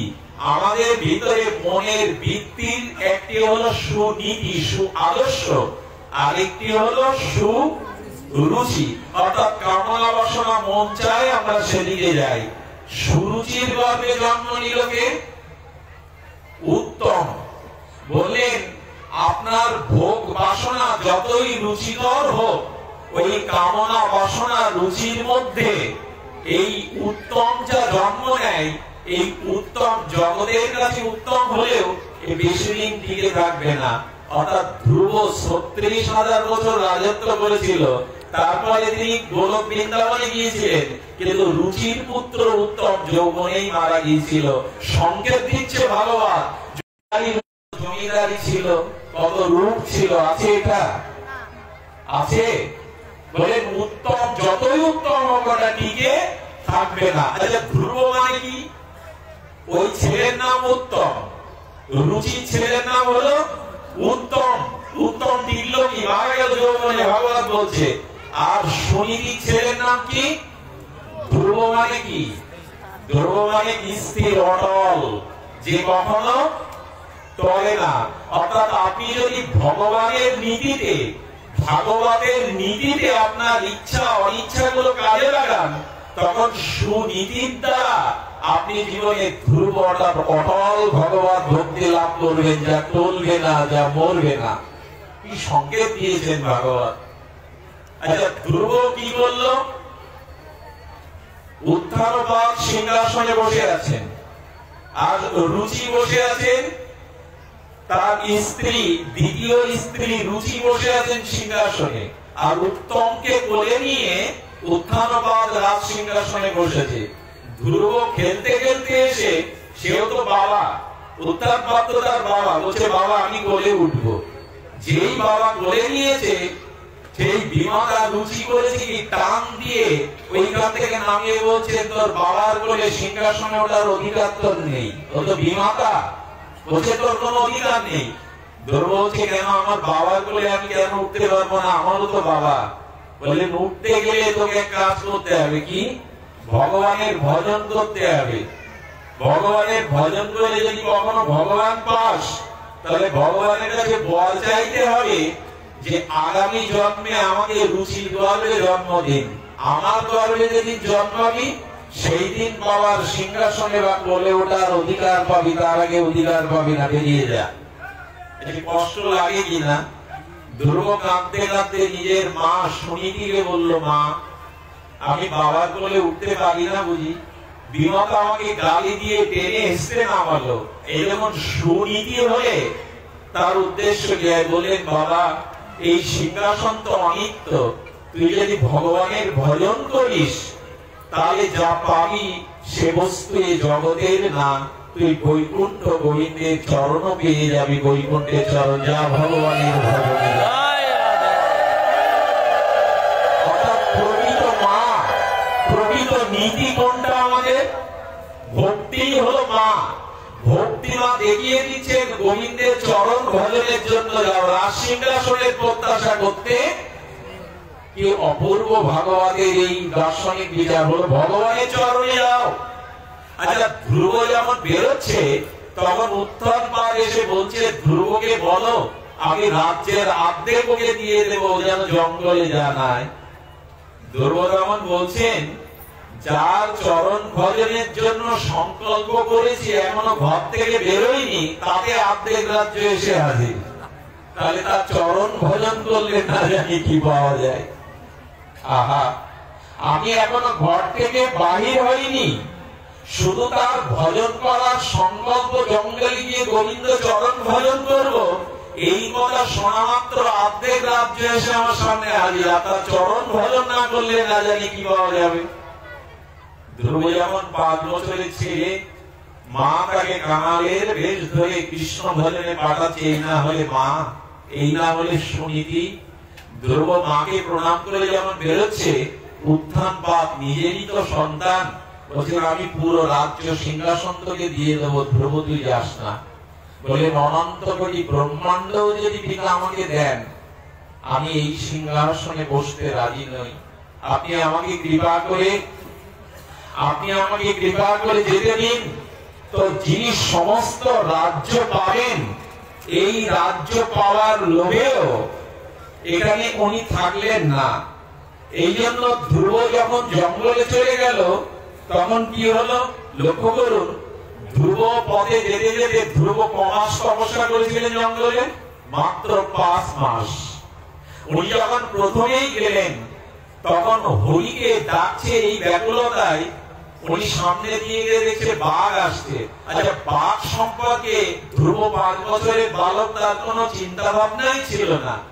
বাঘের দিকে এগিয়ে চোখের জলে বলছে তুমি কি আমার পদ্ম পরালোচন হরি? আমি হরিকে পাওয়ার জন্য জঙ্গলে এসেছি, তুমি কি আমার হরি? গাছকে জড়িয়ে ধরছে, তমাল বৃক্ষকে। এটি আবেদন।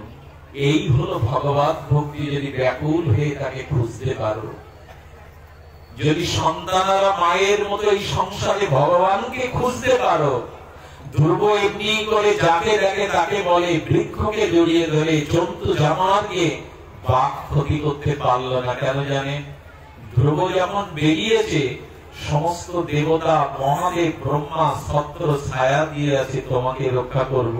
এই জগতে ভগবান ভজনে যে এক পা বাড়ায়, সমস্ত ভগবান শক্তি তাকে রক্ষার জন্য উন্মুক্ত হয়ে যায়।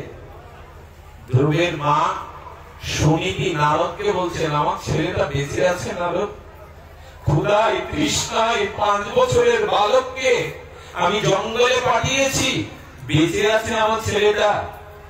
তখন বলছে মা, ধ্রুব এক পায়ে দাঁড়িয়ে ভগবানকে ভজন করছে, আমি দেখে এলাম ব্রহ্মা, রুদ্র, দেবরাজ, ইন্দ্র ত্রিশূল বজ্র নিয়ে তোমার ধ্রুবকে চারিদিক দিয়ে রক্ষা করছে। মা, ভয় নেই। ভগবত ভজনে সমস্ত দৈবী শক্তি আপনাকে রক্ষা করবে।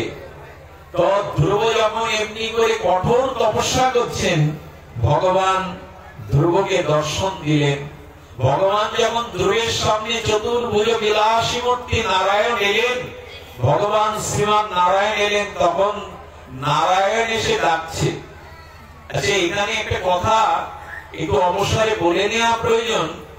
লক্ষ্মী দেবী বারবার বলছিলেন ভগবান নারায়ণকে, ওইটুকু ছেলে কঠোর তপস্যা না খেয়ে না দিয়ে তোমায় ডাকছে, তুমি দেখা দাও। নারায়ণ বলেছিল ইচ্ছা থাকলেও আমি ধ্রুবের সামনে যেতে পারছি না। আমি আমার ভাগবতে বলেছি গুরু কৃপা ব্যতীত, বৈষ্ণব কৃপা ব্যতীত কেউ আমাকে পাই না। ধ্রুবের এখনো গুরু কৃপা হয়নি। লক্ষ্মী দেবী তখন নারদকে পাঠিয়ে ধ্রুবকে দীক্ষার ব্যবস্থা করেছিলেন। তাই জগতে সদ্গুরু দীক্ষা যারা নেননি, তাদের ভগবত ভজনে ব্রতী হলেও তাদের কৃপা হতে বঞ্চিত হবেন যদি গুরু কৃপা এবং বৈষ্ণব কৃপা জগতে লাভ না করেন। নারদজির কৃপাতে ধ্রুবের ব্যাকুলতা বেড়ে গেল। ভগবান সামনে এসে ধ্রুবকে ডাকছে, ধ্রুব তোমার মুদ্রিত নয়ন একবার মেলে দেখো কে তোমার সামনে। ধ্রুব একবারও চোখ খুলছে না। কেন জানেন? হৃদয়ে ভগবানকে আসনে বসিয়েছেন, বাইরের দিকে তার আর কোন দৃষ্টিভঙ্গি বা সারা নাই। ভগবান তখন বললেন কি, এক মুহূর্তের জন্য ধ্রুবের হৃদয় থেকে নিজেকে সরিয়ে দিলেন। যেই হৃদয়ে ধ্রুব আর ভগবানকে দেখতে পাচ্ছে না, সেই ব্যাকুল হয়ে সামনে তাকিয়ে দেখে তার হৃদয়ের দেবতা সামনে দাঁড়িয়ে। ধ্রুব, আমি তোমাকে বহুক্ষণ ধরে ডাকছি। বলে, তুমি তো হৃদয়ে ছিলে, বাইরে এলে কেন? বলে, তোমাকে দর্শন দেব বলে আমি তোমার সামনে এসে দাঁড়িয়েছি। ধ্রুব, আমি তোমাকে কিছু দিতে এসেছি, কিছু প্রার্থনা করো। ধ্রুব তখন বলছে, প্রভু আমি শিশু তো, আমার গুরু কৃপা হয়নি তো, তাই সিংহাসনের লোভে আমি এই পথে এসেছিলাম তোমার ভজনের পথে। কিন্তু এখন জীবনে জানলাম আমি কাজ খুঁজতে বেরিয়ে কাঞ্চন পেয়ে গেছি। আমি তোমার চরণে ভক্তি পেয়ে গেছি। জগতের কোন সিংহাসন আমার আর প্রয়োজন নাই। এই কথাটা বলবার জন্য আমি এখানে এই লীলাটাকে এইখানে পর্যন্ত আনলাম। একটা ফুল তুলসী যেটুকু দিলেন ভগবানকে, রাধারানীকে, যেন কোনো কামনা বাসনা নিয়ে দিয়েন না, এইটুকু বলবেন। শিবাস এই কথাটি বলতে পেরেছিল। শিবাসকে মহাপ্রভু বললেন, তোমার ছেলে মারা গেল, তুমি আমাকে বলনি কেন? তোমার একমাত্র ছেলে মারা গেল, তুমি ঢেকে এসে কীর্তন করছো কেন? আমাকে বলনি কেন? বলে, প্রভু আমি জন্ম জন্মে পুত্র পাবো, তোমাকে তো পাবো না। কোটি কোটি যুগ যুগান্তর মুনি ঋষিগণ তোমার চরণ পায় না। হ্যাঁ প্রভু, তুমি আমার আঙিনায় কীর্তন করছো, আমি পুত্র জন্ম জন্মে পাবো, কিন্তু তোমার চরণ তো জন্ম জন্মে পাবো না। পুত্র দুদিনের জন্য, তুমি তো আমার চিরদিনের। মরা পুত্রকে ঢেকে এসে যে কথা বলতে পারে, এরই নাম ভাগবত ধর্ম, এরই নাম বিশুদ্ধ ভক্তি। তোমাকে ছাড়া এই জগতে আমি অন্য কোন সুখই চাই না। মহাপ্রভু কাঁধে হাত দিয়ে কেঁদে কেঁদে বলেছিলেন, পুত্র শোকের থেকেও যারা ভগবানকে আনন্দ দেওয়ার জন্য পুত্রকে ঢেকে রাখতে পারে মরা পুত্রের মুখখানা, সেই ভক্তের কাছে আমি চিরদিনের মতো ঋণী হলাম। আমি ভগবান, আমি ওই ভক্তের কাছে চিরদিন ঋণী হয়ে গেলাম। প্রভু, আমি সিংহাসনে লালসায় এসেছিলাম তোমার ভজন করতে, পেয়ে গেলাম তোমার চরণ। ভাঙা কাজের টুকরো খুঁজতে এসে আমি মণিকাঞ্চন পেয়ে গেছি। আমি তুমি চরণ ছাড়া আমি সিংহাসন চাই না প্রভু। ভগবান বললেন, তুমি যদি আমার কাছে কিছু না চাও, আমার বুকে বড় ব্যথা করবে ধ্রুব। আর ভগবান বলছেন, আমার বুকে ব্যথা করবে কেন? যে মায়ের স্তনে দুধ আছে, যদি তার শিশু সন্তান স্তনে দুধ টেনে পান না করে, তাহলে মায়ের বুকটা ভারী হয়ে ব্যথা হয়। ধ্রুব, তোমাকে দেওয়ার জন্য আমি এসেছিলাম বড় আশা নিয়ে। তুমি যদি আমার কাছে কিছু চেয়ে না নাও, আমার বুকে ব্যথা করবে। ধ্রুব বললেন, আমি না চাইলে তোমার বুকে ব্যথা করবে? তবে দাও। আমি তোমার কাছে চাইছি ভক্তি প্রবতং মহোতয়ী প্রসঙ্গে। ধ্রুব যা বললেন না, ধ্রুব বলছেন, হে ভগবান আমি আপনাকে চাই না। বলেন, বাবা আমার ভজন করলে আমি সামনে এসে আমাকে চাও না তো কি চাও? বলেন, প্রভু আমি আপনাকে পেয়ে কি করব? আপনাকে আমি চাই না। আপনার যে শুদ্ধ ভক্ত, যে ভক্তের হৃদয়ে অন্য কামনা বাসনা স্রোত নাই, তোমার নাম রূপ লীলা প্রেম ভক্তি স্রোত বইছে, আমি সেই ভক্তের চরণে বসে তোমার নাম রূপ লীলা কথা শুনতে চাই। আমি তোমাকে চাই না, আমি তোমাকে চাই না, তোমার ভক্ত সঙ্গ চাই, তোমার ভক্ত সঙ্গে হরি কথা শ্রবণ করতে চাই। আমি তোমাকে চাই না। পৃথিবীতে এত বড় প্রার্থনা অন্য কেউ করেনি। ভগবান তখন বিনত করে এসে বলছেন, তুমি তো 5 বছরের বালক। আরে মানুষ সাধু সঙ্গ করে, হরিনাম ভজন সাধন করে ভগবানকে পাওয়ার জন্য। যার দ্বারা ভগবান পাওয়া যায় তাকে বলে সাধনা। আর সাধনার দ্বারা যাকে পাওয়া যায় তাকে বলে সাধ্য বস্তু। তা সাধন ভজন করে মানুষ ভগবান পায়, আর তুমি আমাকে পেয়ে আবার সাধন ভজনে নিচে নামতে চাইছো কেন? বোঝা গেল কথাটি? শ্রবণ কীর্তন ভজন করে তো ভগবানকে পাওয়া যায়, ওটা সাধ্য বস্তু। তা সাধ্য বস্তু পেলে আর সাধন ভজনের দরকার হয় ভগবান পেলে। কিন্তু তুমি আমাকে পেয়ে আবার নিচের দিকে কেন ভক্ত সঙ্গ চাচ্ছ, হরিকথা চাচ্ছ? তখন ধ্রুব বললেন, আপনি ভালো বলেছেন, আমি 5 বছরের অবশ শিশু প্রভু, এটা ঠিক, আমার শাস্ত্র জ্ঞান নেই। দেখবেন প্রভু, আপনাকে সামনে পেয়ে যে আপনাকে প্রণাম করতে হয়, আপনার যে একটু স্তব স্তুতি করতে হয়, আমি লেখাপড়া জানি না, আমি তো আপনার কোনো স্তব করতে পারছি না, আমি শিশু ছাড়া কি? সঙ্গে সঙ্গে নারায়ণ বললেন কি, নারায়ণের হাতে যে শঙ্খ চক্র গদা পদ্ম আছে না, ওই শঙ্খটা ধ্রুবের কণ্ঠে উনি ছুঁয়ে দিলেন। শুধু ভক্তমণ্ডলী, এই জগতে আমি অনেককেই দেখেছি যারা কোনো লেখাপড়া জানে না, অথচ সারা শাস্ত্রের একজন বিজ্ঞ পণ্ডিত। এর কারণ হলো ভগবান যাকে কৃপা করেন তার বিদ্যা স্ফূর্তিটাও ভগবান তাকে দিয়ে দেন, বাইরের লেখাপড়ার খুব প্রয়োজন হয় না।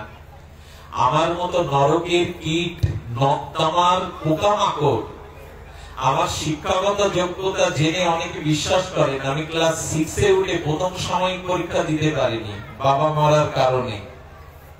আমি কি কথা বলি নিজেই জানি না, কোন শব্দ আমি বিন্যস্ত করি জানি না। আমি যে কথাগুলো এখানে বলি এর বাইরে চলে গিয়ে সে কথাগুলো আমি কখনো কোনো অভিধানে পড়িনি। অর্থাৎ যদি ভগবানের ভজন করেন, লেখাপড়া জানতে হবে এমন নয়। ঠাকুর রামকৃষ্ণ ক লিখতে কলম ভেঙে ফেলতেন, কিন্তু তার এক একটা কথা এখন পিএইচডি করা হচ্ছে।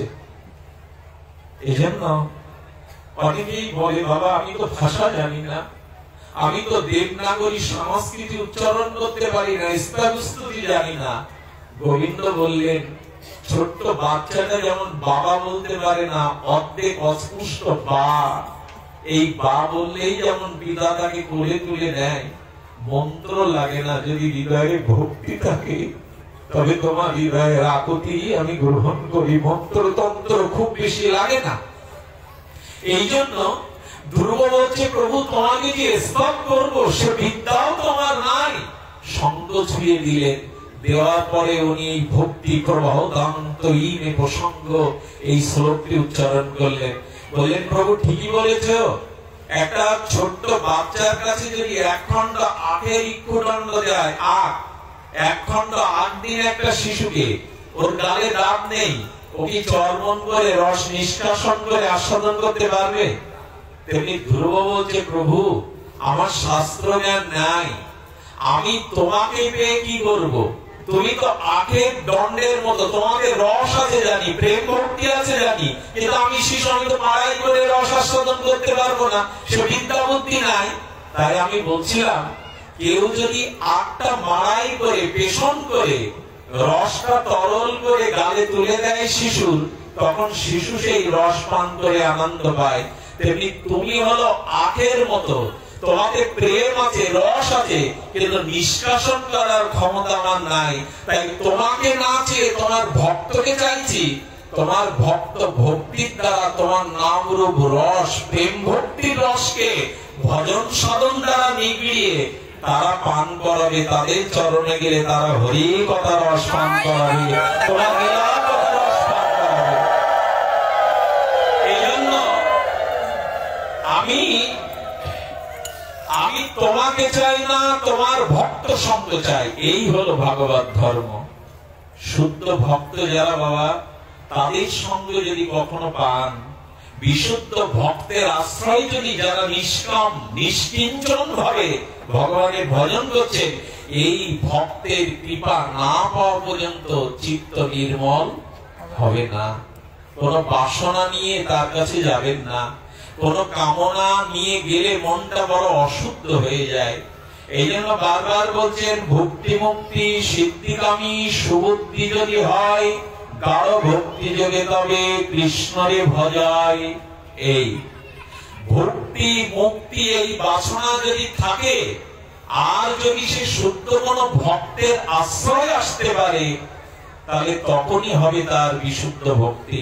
ছোট্ট একটা ভগবানের লীলা বলেই পাঠ বিশ্রামের পর অধিবাস কীর্তন আছে, সময় মতো মহাপ্রভুর সেবা বিশ্রামও আছে। আমি এখানে একটু জানাবো যে নিষ্কাম ভাগবত ধর্মের কি মহিমা, একটু মন দিয়ে শুনুন। কৃষ্ণ তখন অবন্তী নগরে, কৃষ্ণ তখন সন্দীপনী মুনির আশ্রমের ছাত্র, আর বিদ্যা শিক্ষার জন্য মাথা মুন্ডন করে খালি পায়ে তিনি ব্রহ্মচর্য ধর্ম পালন করে গুরু সেবা করছেন। আর বহু সহপাঠী বিদ্যার্থীদের মধ্যে একজন ব্রাহ্মণের গরিব ছেলে ছিল, তার কাপড় ছেঁড়া। এই নামটা আপনাদের অনেকের জানা। খুব দরিদ্র ছেলেটার বয়স তখন হবে 11 বছর, কৃষ্ণেরও বয়স 11 বছর 8 মাস। কৃষ্ণকে দেখে খুব ভালো লাগতো সুদামার, আর সুদামাকে দেখেও কৃষ্ণের বড় ভালো লাগতো। কৃষ্ণ একদিন হাতটা জড়িয়ে ধরে সুদামাকে একটু আড়ালে নিয়ে বলছেন, তুমি আমার বন্ধু হতে পারো না? সুদামার চোখে জল। তোমাকে বন্ধু করতে মন চায়, কিন্তু ভিখারির সাথে রাজার তো কোনোদিন বন্ধুত্ব হয় না। তুমি নন্দ বাবার ছেলে, তুমি রাজার ছেলে, আর আমার কাপড় ছেঁড়া, আমার বাবা ভিক্ষা করে খায়। ভিখারির সাথে রাজার কখনো বন্ধুত্ব হতে পারে না। কৃষ্ণ বললেন, হোক রাজা, আমি তো রাজার অভিমান করি না, আমি তোমার কাছে হাত বাড়িয়ে দিচ্ছি, তুমি আজ থেকে আমার বন্ধু হও। কৃষ্ণের আবেদন নিবেদন শুনে সুদামা একটা শব্দ জুড়ে দিল, কি অপূর্ব! এই দেখুন ভালোবাসা, ভাগবত ভক্তি, বিশুদ্ধা ভক্তি, ভাগবত ধর্ম কাকে বলে? সুদামা বলছে, কৃষ্ণ তোমার চোখে জল, বেমানান কেঁদো না। আমি সেই দিনই তোমার বন্ধুত্ব স্বীকার করতে পারি যদি দুটো শর্ত তুমি রাজি থাকো। আমি ভাগবত ধর্ম বলছিলাম। কি ভাগবত ধর্ম? এই দেখুন, এর মুখ দিয়ে ভাগবত বলাচ্ছে। বলে, কৃষ্ণ আমি না খেয়ে যদি কখনো মরেও যাই, তুমি আমাকে কোনোদিন কিছু দিতে পারবে না। আর আমি না খেয়ে রাস্তায় যদি মরেও থাকি, আমি তোমার কাছে কোনোদিন কিছু চাইবো না। এই শর্তে রাজি থাকলে বন্ধুত্বের হাত বাড়াও। বাসনা কামনা এগুলি ব্যবসায়িক বৃত্তি, এগুলি ভালোবাসা বলে না। এই জন্য জগতে নিঃস্বার্থ ভালোবাসার দৃষ্টান্ত শুধু মাতে আছে, আর কোথাও নাই। বাবা মামাতে ছাড়া নিঃস্বার্থ ভালোবাসার দৃষ্টান্তে জগতে আমি দ্বিতীয় দেখাতে পারলে আমি এই আসন থেকে নেমে যাব। এই জগতে নিঃস্বার্থ ভালোবাসা আছে একমাত্র মা বাবার। বুকের দুধ দিয়ে, সমস্ত সাধনা দিয়ে সন্তানের কাছে তারা কিছু প্রত্যাশা করে না। আমার মনে হয় এই পিতামাতার ভালোবাসাকে যে সন্তান উপলব্ধি করতে পারে না, বুঝতে পারে না, এদের ভাগবত ভক্তি কোনকালেই হওয়া সম্ভবপর নয়। মা বাবার ভালোবাসাকে যারা উপেক্ষা করে, যারা মূল্যায়ন করতে শেখেনি, তারা পরম পিতা ভগবানের ভালোবাসা কখনো পেতে পারে না। দিল্লির হাসপাতালে একজন মা অপারেশন হবে, অপারেশনটা প্রায় 21 ঘন্টা। মরণাপন্ন অবস্থা দাঁড়িয়ে 21 ঘন্টা 2-3 সেট মিলে ডাক্তার অপারেশন করলেন। 24 ঘন্টা পরে যখন তার জ্ঞান ফিরবে, তার সন্তান গিয়ে দাঁড়িয়েছে মায়ের সামনে। 21 ঘন্টা যার অপারেশন হয়, ওই বেডে শুয়ে মা প্রথম চোখ খুলে মুখ দিয়ে সন্তানের দিকে তাকিয়ে কি বললো জানেন? খোকা, তুই সকালে খেয়ে এসেছিস বাবা? মৃত্যু শয্যায় মা চোখের জল দিয়ে জল পড়ছে আর বলছে, সকালে কিছু খেয়েছিস বাবা? আর কোনো কথা তার মুখে আসেনি, আর কোনো কথা সে বলতেই পারেনি। এক ডাইনি স্ত্রী স্বামীকে মদ খাইয়ে বলেছিল, তুমি যদি আমার ভালোবাসা প্রমাণ করতে চাও, ছুরি নাও, তোমার মায়ের হৃৎপিণ্ডটা তুলে এনে দাও আমায়। মদখোর এই মাতালের ছুরি দিলে উনি মায়ের বুকে ছুরি আঘাত করে হৃৎপিণ্ডটা তুলে যেমন আনছে, মাতাল তো চৌকাটে আঘাত লেগে হৃৎপিণ্ডটা হাত থেকে পড়ে গেল। ওই হৃৎপিণ্ড থেকেই তখন একটা ধ্বনি ভেসে এলো, খোকা মাথায় ব্যথা পেলি না তো বাবা? এই হলো মা, এই হলো মা। এই বাবা মার জন্য যাদের, যে সন্তানের হৃদয়ে মনোভাব প্রীতি নাই, তারা ভগবান থেকে অনেক দূরে, অনেক দূরে। এই জন্য নিমাই যখন সন্ন্যাসে যায়, তিনি 7 দিনের জন্য শান্তিপুরে এসেছিলেন। আর সচিমাকে আনা হলে নিমাই ছুটে গিয়ে মাকে 7 বার প্রদক্ষিণ করে মাকে প্রণাম করে বললেন, মা, জগতের কাছে নিমাই সন্ন্যাসী, কিন্তু নিমাই তোমার কাছে আছো। নিমাই মা, আমি তোমার কাছে কোন সন্ন্যাসী ভগবান নয়। আমি 7 বার প্রদক্ষিণ করে আমার ভগবানকে আমি জানালাম, যদি কোন জন্মে আসতে হয় যেন তোমার গর্ভেই আসি। এই জন্য মাতা পিতার প্রতি নিঃস্বার্থ প্রেমে জগতে অন্য কোথাও খুঁজতে যাবেন না, জীবনে খুব ভুল হয়ে যাবে। শ্রীকৃষ্ণই ভাগবতে বলেছেন, পিতা মাতার মতো নিঃস্বার্থ ভালোবাসা এই জগতে দ্বিতীয় কেউ দিতে পারে না। এই নরাধমে, এই নরকের কীটের একটা কথা না বললেই নয়। আমার ছোট ভাইটা খুব স্বনামধন্য ব্যবসায়ী, ও 2 তলা একটা বাড়ি করার পরে মাকে একটা ঠাকুর ঘরে বাড়ি করে দিয়েছে ডাকবার। আমার মা জীবনে সেই ঘরে শয়ন করেনি। ঝড় বৃষ্টিতে গরমে বাইরে খাট নিয়ে পড়ে থাকে। আমি মাকে বহুবার বোঝাবার চেষ্টা করেছি, মা সত্য কথাটা আমাকে বলেনি। একদিন এক সাধুকে মা এই কথাটা বলেছিলেন। মাকে জিজ্ঞেস করলে মা বলেছিলেন, যার ছেলে রাত 2-3টের সময় রাস্তাঘাটে কৃষ্ণ কথা প্রচারে যায়, সেই ছেলে এসে যদি ঘরের ভিতরে মা বলে ডাকলে আমি না শুনতে পাই, এই জন্য আজও আমি বাইরে পড়ে রয়েছি, বিল্লমঙ্গল ডাকলে যেন 2 ডাক 3 ডাক সে না দেয়। আমি যখনই ফিরে যাই রাত 2-3টের সময়, প্রেমানন্দ এগিয়ে দিয়ে আসে। আমি অনেকবার মা বলে ডাকতে গিয়ে 3 বার কখনো ডাকিনি। আমি একদিন দেখি মার অঙ্গে কোনো কাপড় নাই, হন্তদন্ত হয়ে চাবিটা নিয়ে ছুটে আসছে। বিল্লে এসেছিস? আড়ালে কিছুটা কেঁদে মনকে বোঝালাম, এই অপেক্ষা জগতের আর কেউ করবে না মা ছাড়া। এই অপেক্ষাটুকু অন্য কেউ করবে না জগতে এক মা ছাড়া। একটা নিবেদন করি, কলিযুগে বৃদ্ধ বৃদ্ধা পিতামাতাদের অভিশাপ তৈরি হয়েছে বৃদ্ধাশ্রমে। দয়া করে এই জায়গাটা কেউ হারাবেন না, এই করুণাটা কেউ হারাবেন না।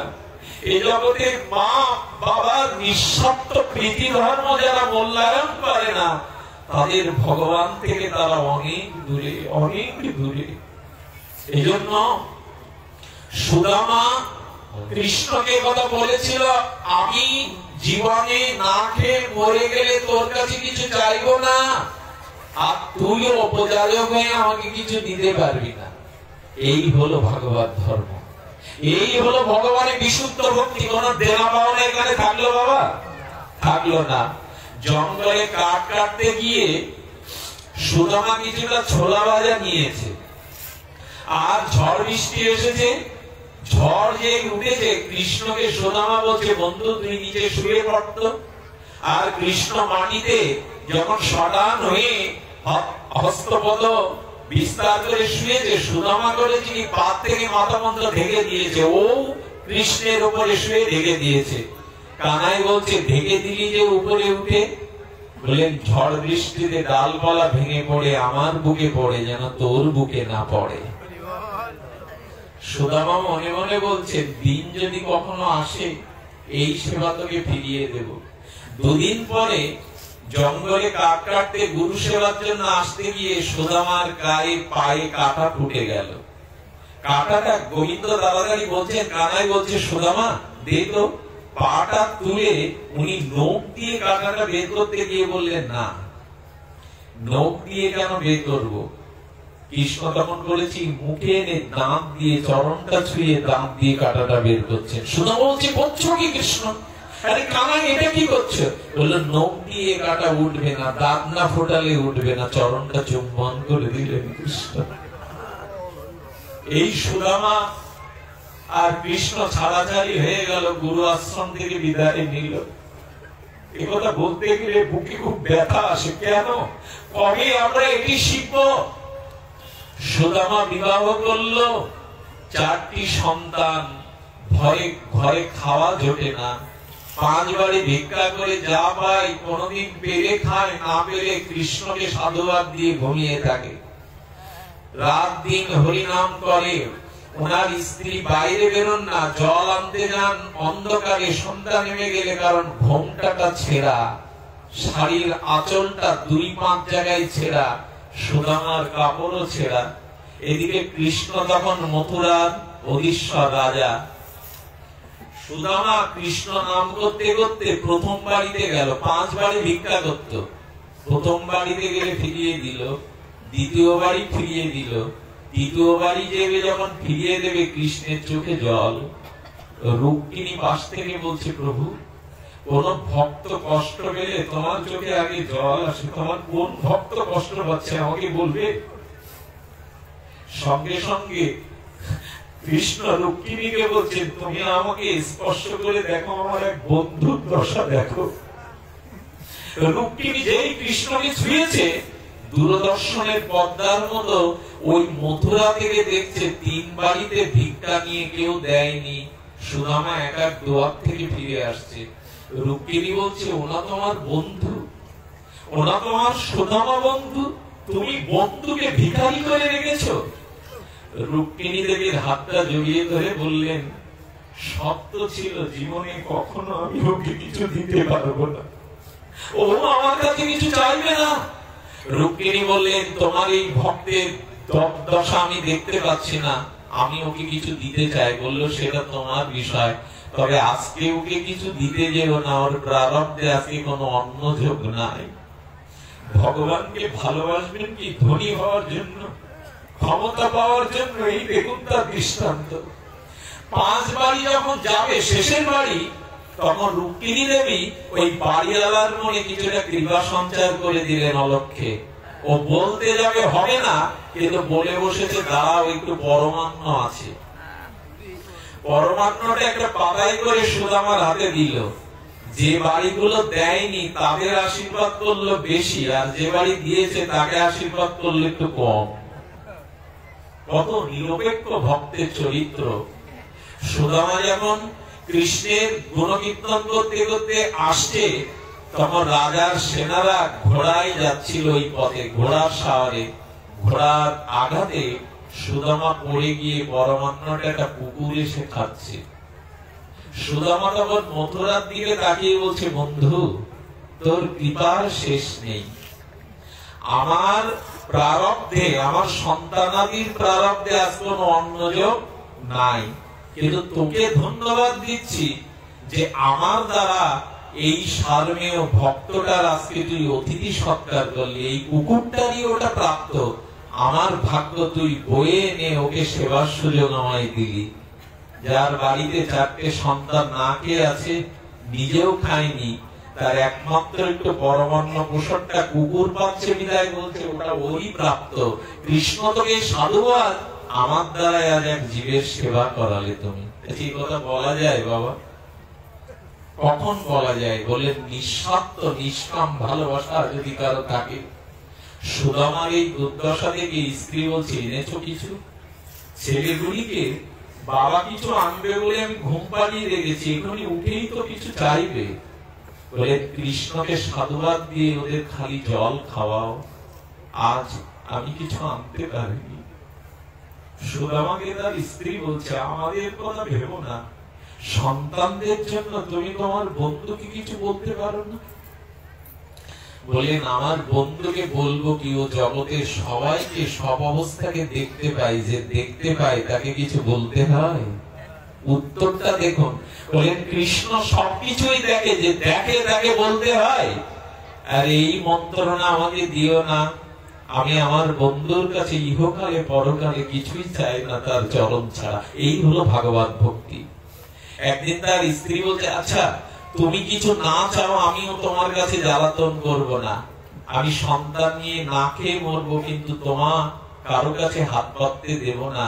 তো তোমার বন্ধুকে তুমি মাঝে মাঝে ডুবরে কাঁদো কৃষ্ণ বলে, একবার দেখতে ইচ্ছা করে না তাকে? তুমি যাও না, একবার দেখে এসো, কিছু চাইতে হবে না, আমি বলছি আমার কিছু, তুমি দেখে আসো, আমি 2-4 বাড়ি ভিক্ষা করে সন্তানকে চালিয়ে নেব। বলে এই একটা কথা এতদিন পরে ভালো বলেছে, কতদিন কৃষ্ণকে দেখিনি, কতদিন তার বদনের সামনে বসিনি। আচ্ছা আমি যাব, আমার তো ভালো কাপড় নেই। বলে কি হয়েছে, আমি সেলাই করে দিচ্ছি, ছেঁড়া কাপড়টা পরে যাও। কৃষ্ণের বন্ধুকে জানাতে তার এই অবস্থা। ভগবানকে কি কোন কামনা নিয়ে ভালোবাসতে হয়? সুদামা যখন যাচ্ছে, পা বাড়িয়ে বলছে বন্ধুর কাছে খালি হাতে যেতে নেই।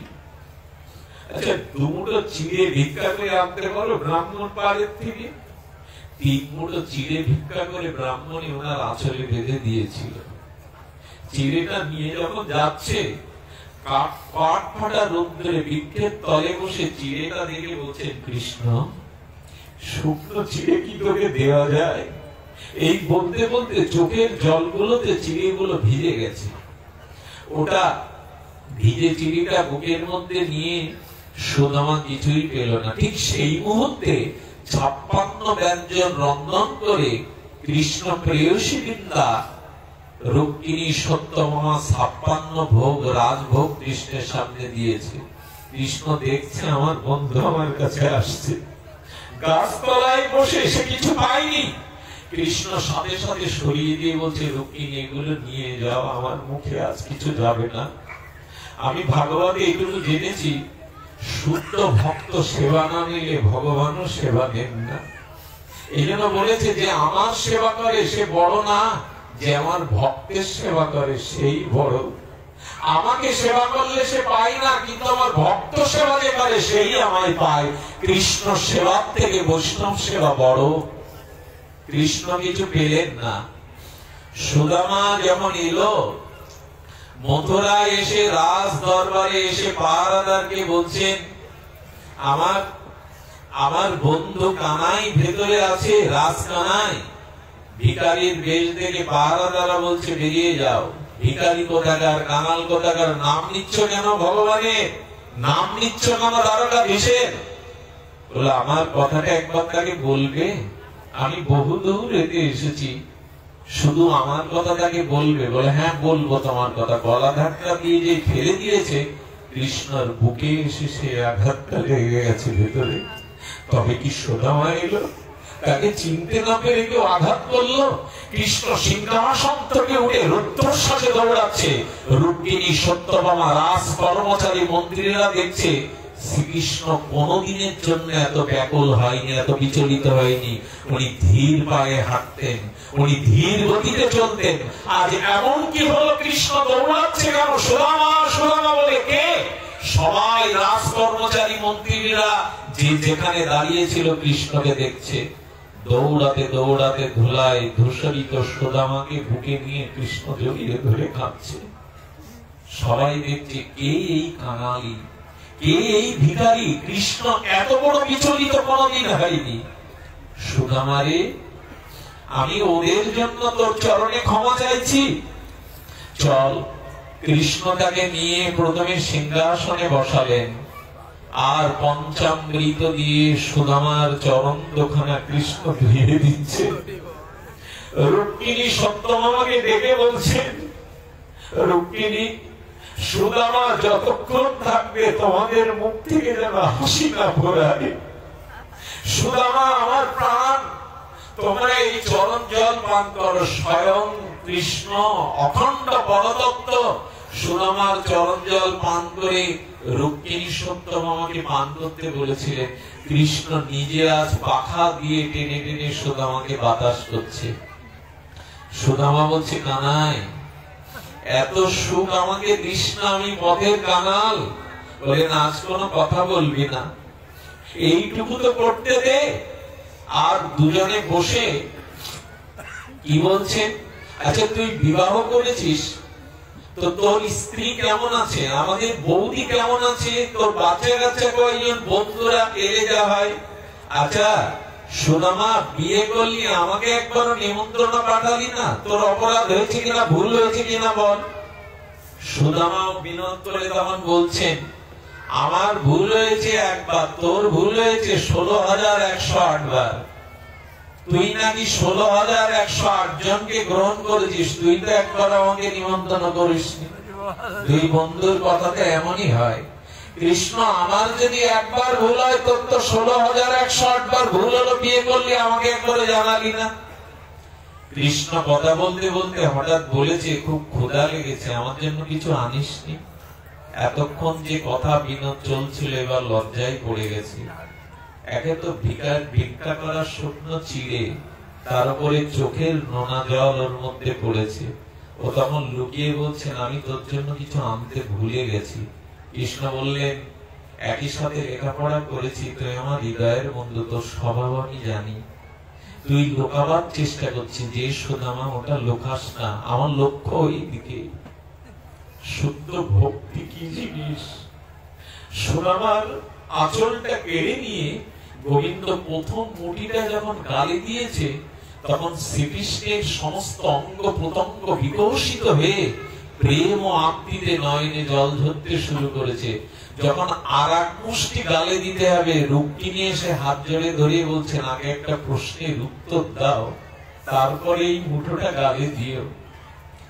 আমরা তোমাকে ভালোবেসে 56 রাজভোগ তোমার সামনে দেই, কিন্তু এই শুকনো চিড়ের মতো এত আনন্দে, এত পরিতৃপ্তি সহকারে তুমি রাজভোগ কখনো খাওনি।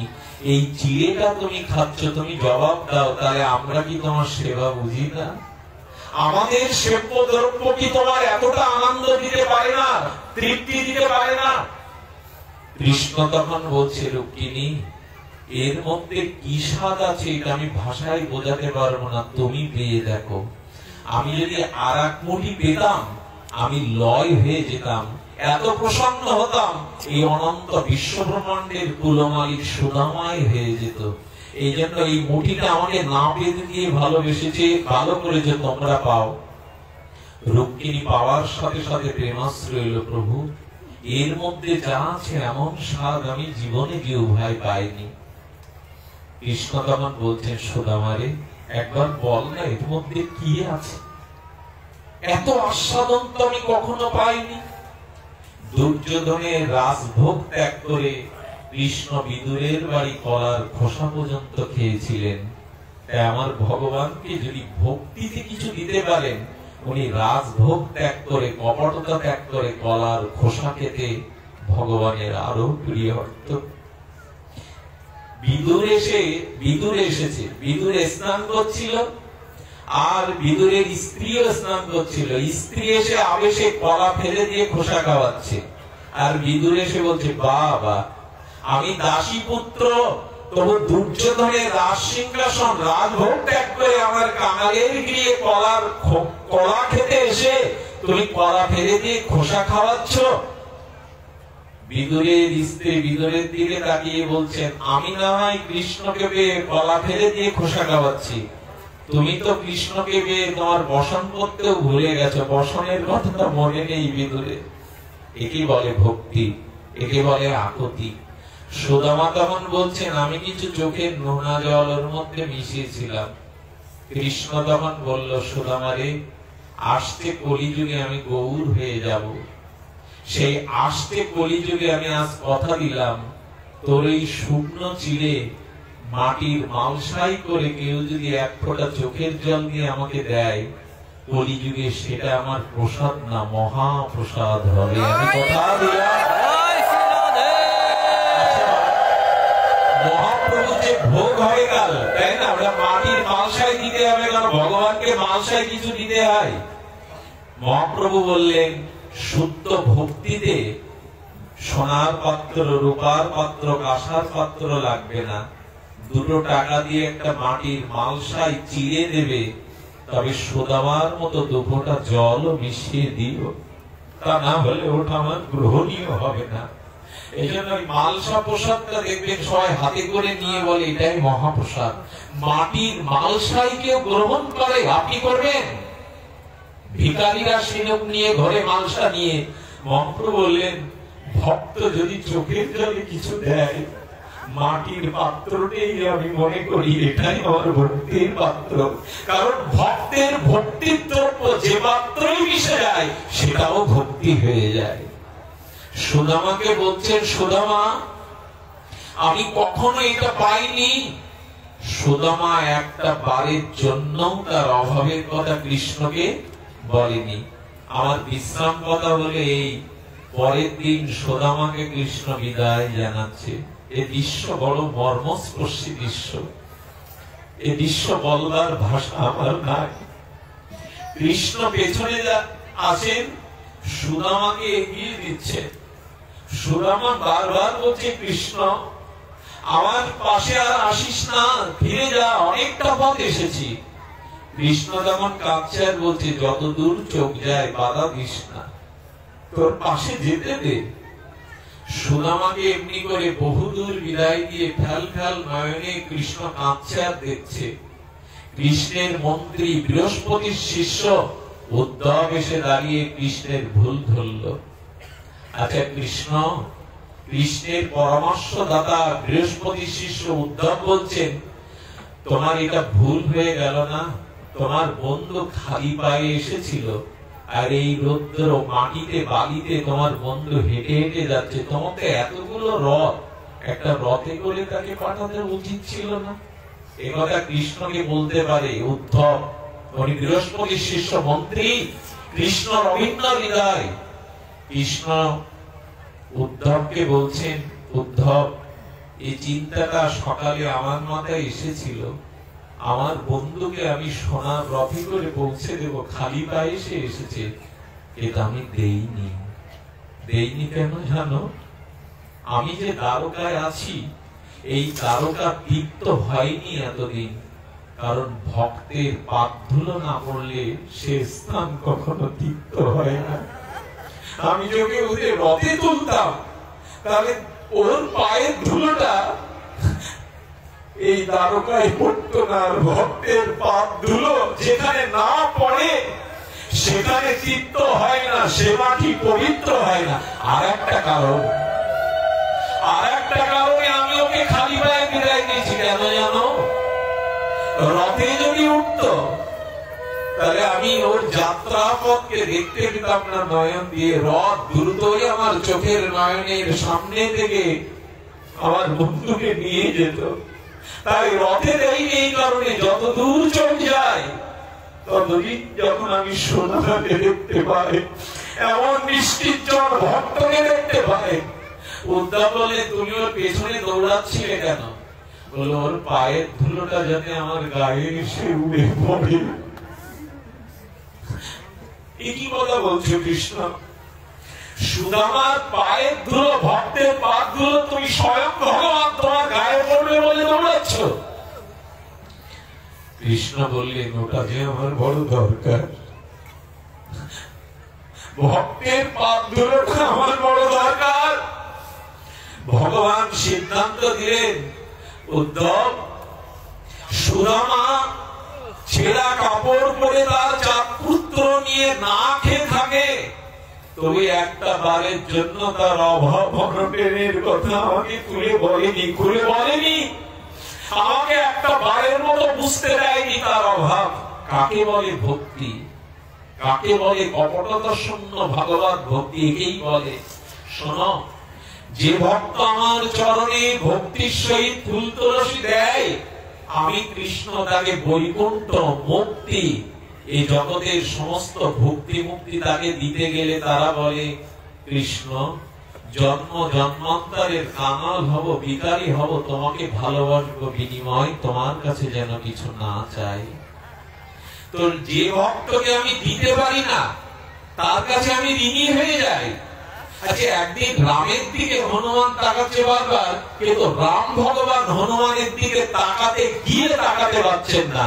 সীতামা দূর থেকে লক্ষ্য করছেন, হনুমান যতবার রামচন্দ্রের বদন দিকে তাকাতে চায় কমল বদনে, রাম ওই দিকে তাকাতে না পেরে বারবার সীতার দিকে তাকাচ্ছে।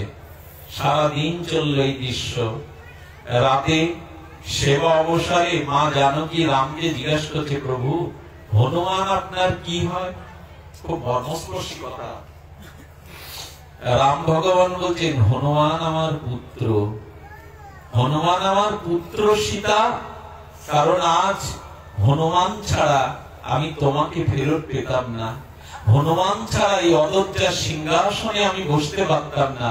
জানো সীতা, হনুমান কোনদিন কখনো আমার কাছে কিছু দাবি করেনি, এমনকি সুগ্রীবকেও রাজ্য দিয়ে দিল, বিভীষণকেও লঙ্কার রাজা করলো, আর তোমাকে ফিরিয়ে দিয়ে আমাকে অযোধ্যার রাজা করলো, কিন্তু বিন্দু মাত্র কোনো কিছু হনুমান আমার কাছে চাইনি। বললো তাতে তোমার ওর দিকে তাকাতে অসুবিধা কোথায়? কি বললো জানেন রাম ভগবান? এত বড় মর্মস্পর্শী কথা আর পাওয়া যায় না। রামচরিত মানসে তুলসী গোস্বামী বলছেন, রাম বলছে সীতা একটা কথার উত্তর দাও তো, কেউ যদি কারো কাছ থেকে টাকা ধার নেয়, কেউ যদি কারো কাছ থেকে কিছু টাকা ধার নেয়, মহাজনের কাছ থেকে যে ধার নিল, উপযুক্ত সময়ে যদি সেই ধার পরিশোধ না করতে পারে, আর সেই ঋণগ্রস্ত ব্যক্তি যদি মহাজনের সামনে পড়ে যায়, ঋণগ্রস্ত ব্যক্তি অপরাধী ন্যায় তার হৃদয়ে দুর্বলতায় সে মহাজনের মুখের দিকে চোখে চোখ তাকিয়ে কি কথা বলতে পারে? বাবা একটু উত্তর দেবেন, পারে? যে যার কাছে ঋণী তার চোখের দিকে তাকিয়ে তার কথা বলার সাহস থেকে সে মাথা নত করে থাকে।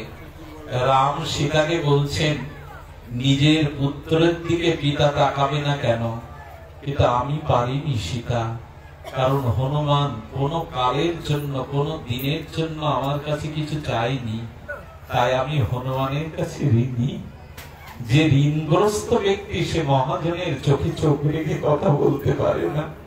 সীতা, আমি হনুমানের কাছে ঋণী, তাই তার দিকে তাকাতে আমি পারিনি। বলেন আপনি লিখে দিন, হনুমানকে লিখে দিন, আমি তোর দিকে তাকাতে পারছি না, তোর কাছে ঋণী বলে তুই কিছু চাস না আমার কাছে। বললেন আমি কি লিখে দেব ওকে? ওই ওর বুকে আমাকে তোমাকে লিখে রেখে আসনে বসিয়েছে, লেখবার মতো আর জানা নেই যে আমি তোমার। সীতা মা সেদিন হনুমানের মাথায় হাত দিয়ে বলেছিল, ওরে তোর প্রভু তোর কাছে শুধু ঋণী না, আমি সীতাও তোর কাছে ঋণী হয়ে গেলাম বাবা। তবে শুনে রাখ, এই জগতে আজ তোকে আমি বর দিলাম, তুই অমর হয়ে যা। হনুমান 4 যুগে অমর, তার মৃত্যু নাই। শোন হনুমান, যেখানে রাম মন্দির হবে সেখানে তোর মন্দির ছাড়া তোর প্রভুর প্রতিষ্ঠা কখনো হবে না। আপনারা অযোধ্যার রাম মন্দিরের শিলান্যাস করতে মোদিজি গিয়েছিলেন, হয়তো মিডিয়াতে অনেকেই দেখবেন। উনি প্রথমে গিয়ে হনুমানের চরণে প্রণাম করে পূজা দিয়ে তবে রামের শিলান্যাস করেছিলেন।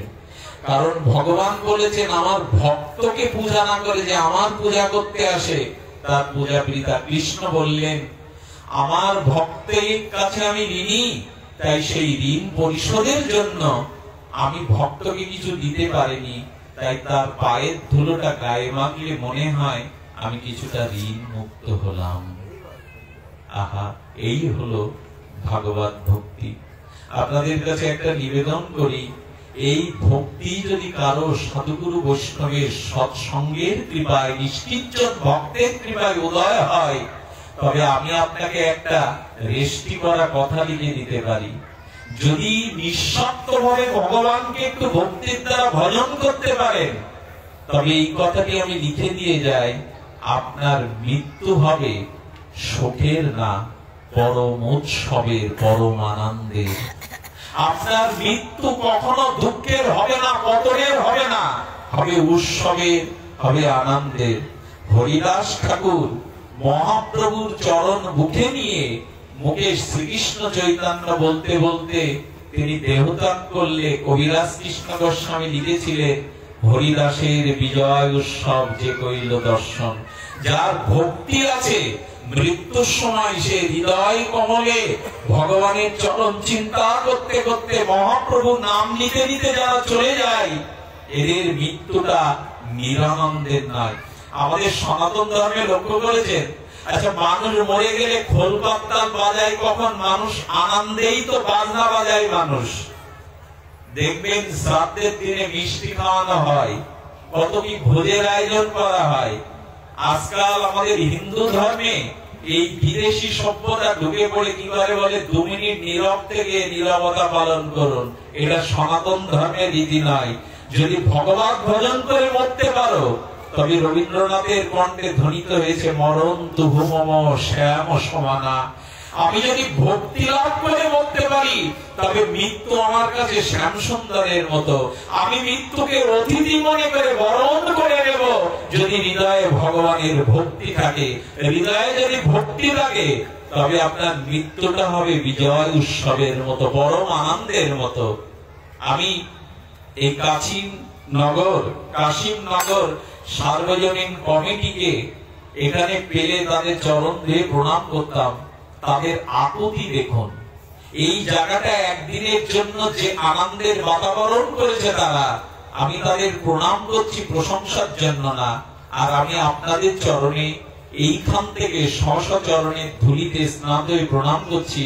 কারণ আজকে যে আবহাওয়া সৃষ্টি হয়েছিল, তাতে এতগুলো মানুষের, এতগুলো ভক্তের আকুতি এমনি করেই হয়তো বিঘ্ন ঘটত।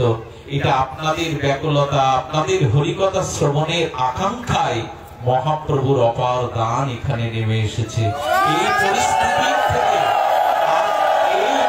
এই যজ্ঞ পরম আনন্দময় হয়ে উঠুক, কল্যাণময় হয়ে উঠুক। আজকের অনুষ্ঠানের সমাপ্তি বা অনুষ্ঠান মানে ভাগবত পর্বে বিশ্রাম ঘোষণা করছেন প্রেমানন্দ।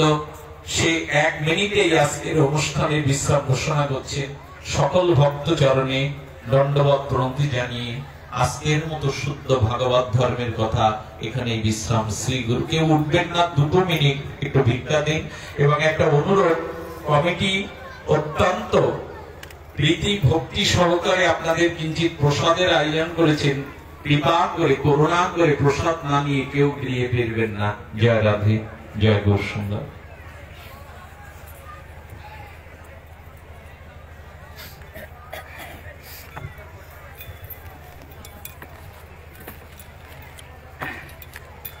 রবি গৌরচন্দ্রায় রাধিকায় তদলয় কৃষ্ণায় কৃষ্ণভক্তায় তদ্ভক্তায় নমো নমঃ। সমবেত গৌরতনরাগী কৃষ্ণরাগী ভক্ত মণ্ডলী, আদ্যাশক্তির অংশ সম্প্রদায় মাতৃমণ্ডলী সকলের রাতির চরণে ভক্তিপূর্ণ প্রণতি জানিয়ে প্রভুপাদের আদেশকে শিরোধার্য করে 2-1টি কথা সাধন করছে। আনুকূল্যান কৃষ্ণ অনুশীলন ভক্তির উত্তম। শ্রীমৎ ভাগবতীয় শাস্ত্রে আমাদেরকে জানাচ্ছেন, সর্ব উপাধি বিনির্মুক্তম তৎপরত্বেন নির্মলা ঋষিকেশ সেবনাং ভক্তির উচ্চতে। যে ভক্তি ধর্মের কথা, যে ভাগবত ধর্মের কথা আমরা এখন শ্রবণ করলাম প্রভুপাদের শ্রীবদনে, বলছেন শাস্ত্র আমাদেরকে বলছেন আনুকূল্যেন কৃষ্ণ অনুশীলন সর্ব উপাধি বিনির্মুক্তম তৎপরত্বেন নির্মলা ঋষিকেশ সেবনাং ভক্তির উচ্চতে। এই ভক্তিকে যদি হৃদয়ে ধারণ করতে হয়, তাহলে ঋষিকেশকে সেবা আর তাকে শুশ্রূষা, তাকে সেবা, তার আনুকূল্যতা এগুলো গ্রহণ করার সাথে সাথে আমাদের এই ভক্তি ধর্মটা লালায়িত করা যাবে। তবে তার মধ্যে এই ভক্তি পথে পথচারণা করতে গেলে আমাদেরকে নববিধা ভক্তি যাজন করতে হবে, 9টা অঙ্গকে যাজন করতে হবে। তার মধ্যে বলছেন যে হরিনাম সংকীর্তনই হলো সর্বশ্রেষ্ঠ এই ভক্তি অঙ্গ। ভজনের মধ্যে শ্রেষ্ঠ নববিধা ভক্তি, কৃষ্ণ প্রেম, কৃষ্ণ দিতে ধরে মহাশক্তি। তাহার মধ্যে সর্বশ্রেষ্ঠ নাম সংকীর্তন। নির অপরাধে লইলে নাম পাইবে কৃষ্ণ প্রেমধন। নির অপরাধ হয়ে আমরা এই ভক্তি অঙ্গে যাজন করি, নাম সংকীর্তনকে শ্রবণ করে, নাম সংকীর্তনকে গ্রহণ করে। আসুন সেই নামই, এই নামের আসরে